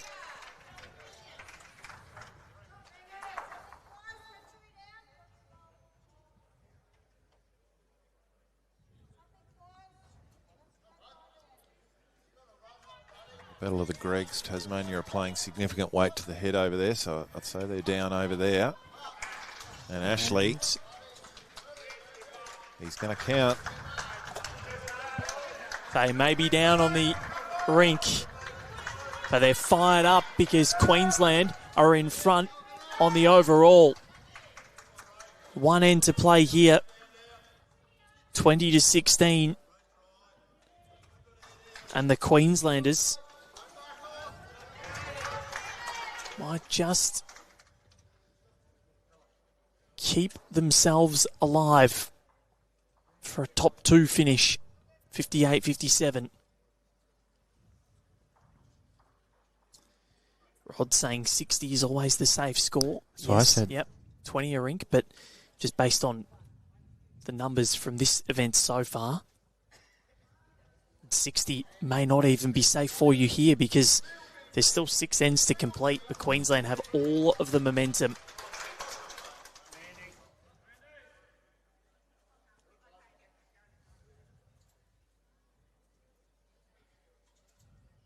Greg Dowse is on the trot.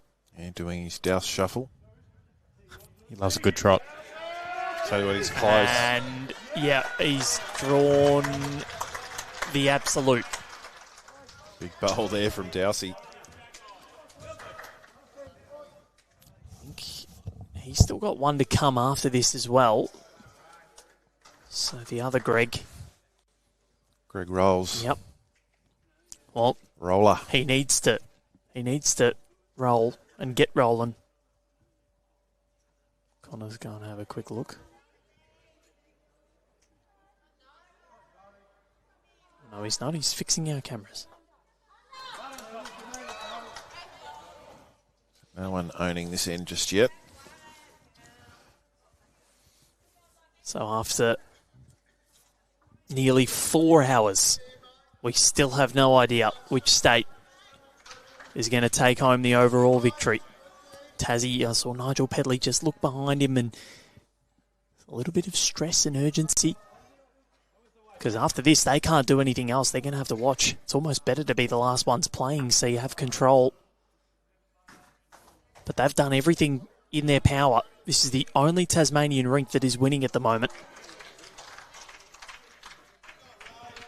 They were ahead by a lot more. In fact, 10 to the good after 16, 19-9. Can Salty get the jack here? He does.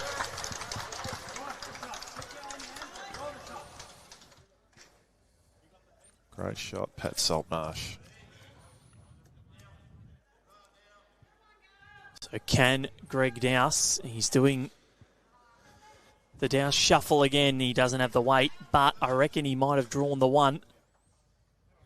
I think, or do Queensland pick up the mat? No. So, 58 ends played. It's 58-58. I love that. It's not quite the two for 252, but It's pleasing. 58. Yeah. Oh, come on, he's got to change it so we can see it on the masterboard.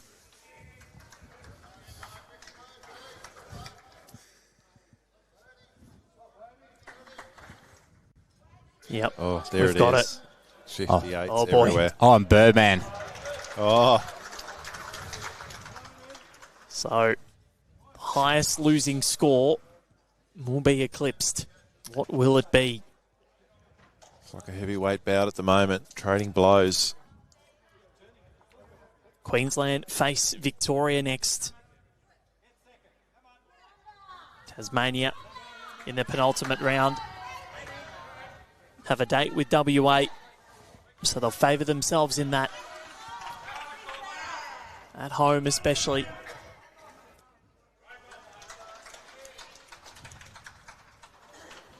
So we've got Nogga. He's gonna walk his way down. Sorry, that nickname is just hilarious. Got a bit of a strut going down the green too. A few big deep breaths from Nogga. He's got the, it's almost got the perm. It's a bit Dermot Brewer like, isn't it? Yeah. Hopefully Mark Yates isn't around. So 58. Connor, you haven't even got it on our scoreboard yet. Oh, no. It's so beautiful.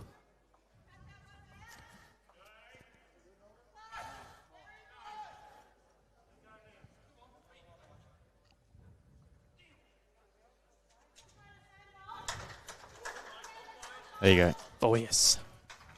Have a look at that, Troy. Oh, it's a beautiful thing, just like Scotty's bowl there. Gets him a good second. Nice shelf to work with. So they're most likely going to win this rink.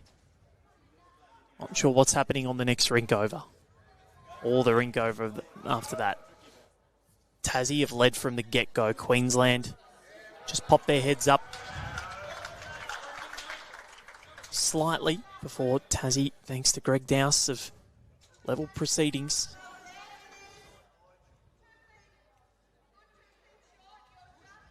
Thrilling round of action this afternoon.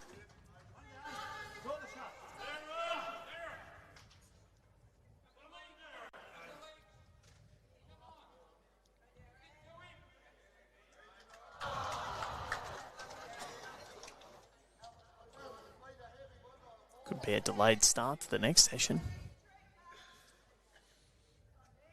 So 1 o'clock roll up or 10 to 1 roll up?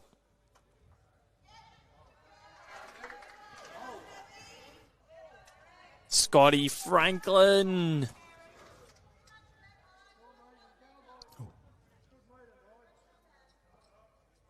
Nogga's chasing. I think that for good reason. Oh, who's he trailed the jack to? Oh, no, they don't like it. I think. Oh, Nogga's not happy.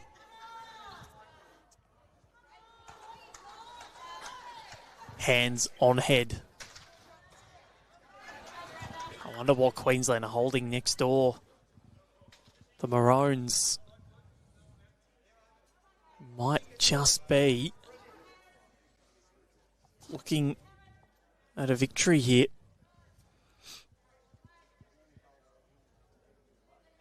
Good thing for Tasmania is that they're going to have last bowl here as well. So Ricki Richardson will know what he has to do.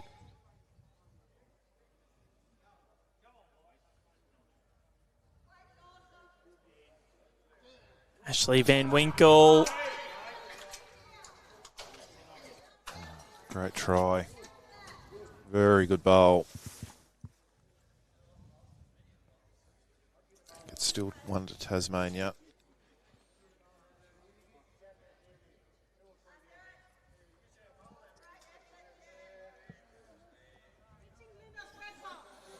Nigel's asking for a cover bowl. Cover the trail to the 2 yellow.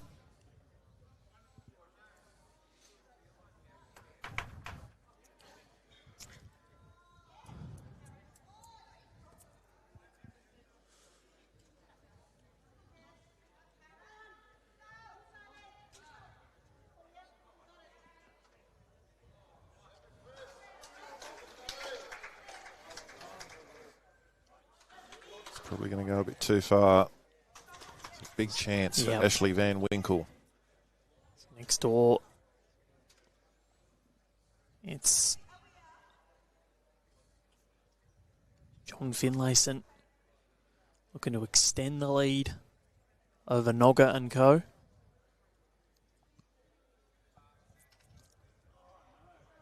It's a good business name, I reckon. Queensland excited with this.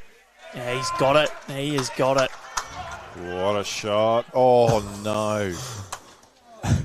David Herron gives us a look, a sigh of relief.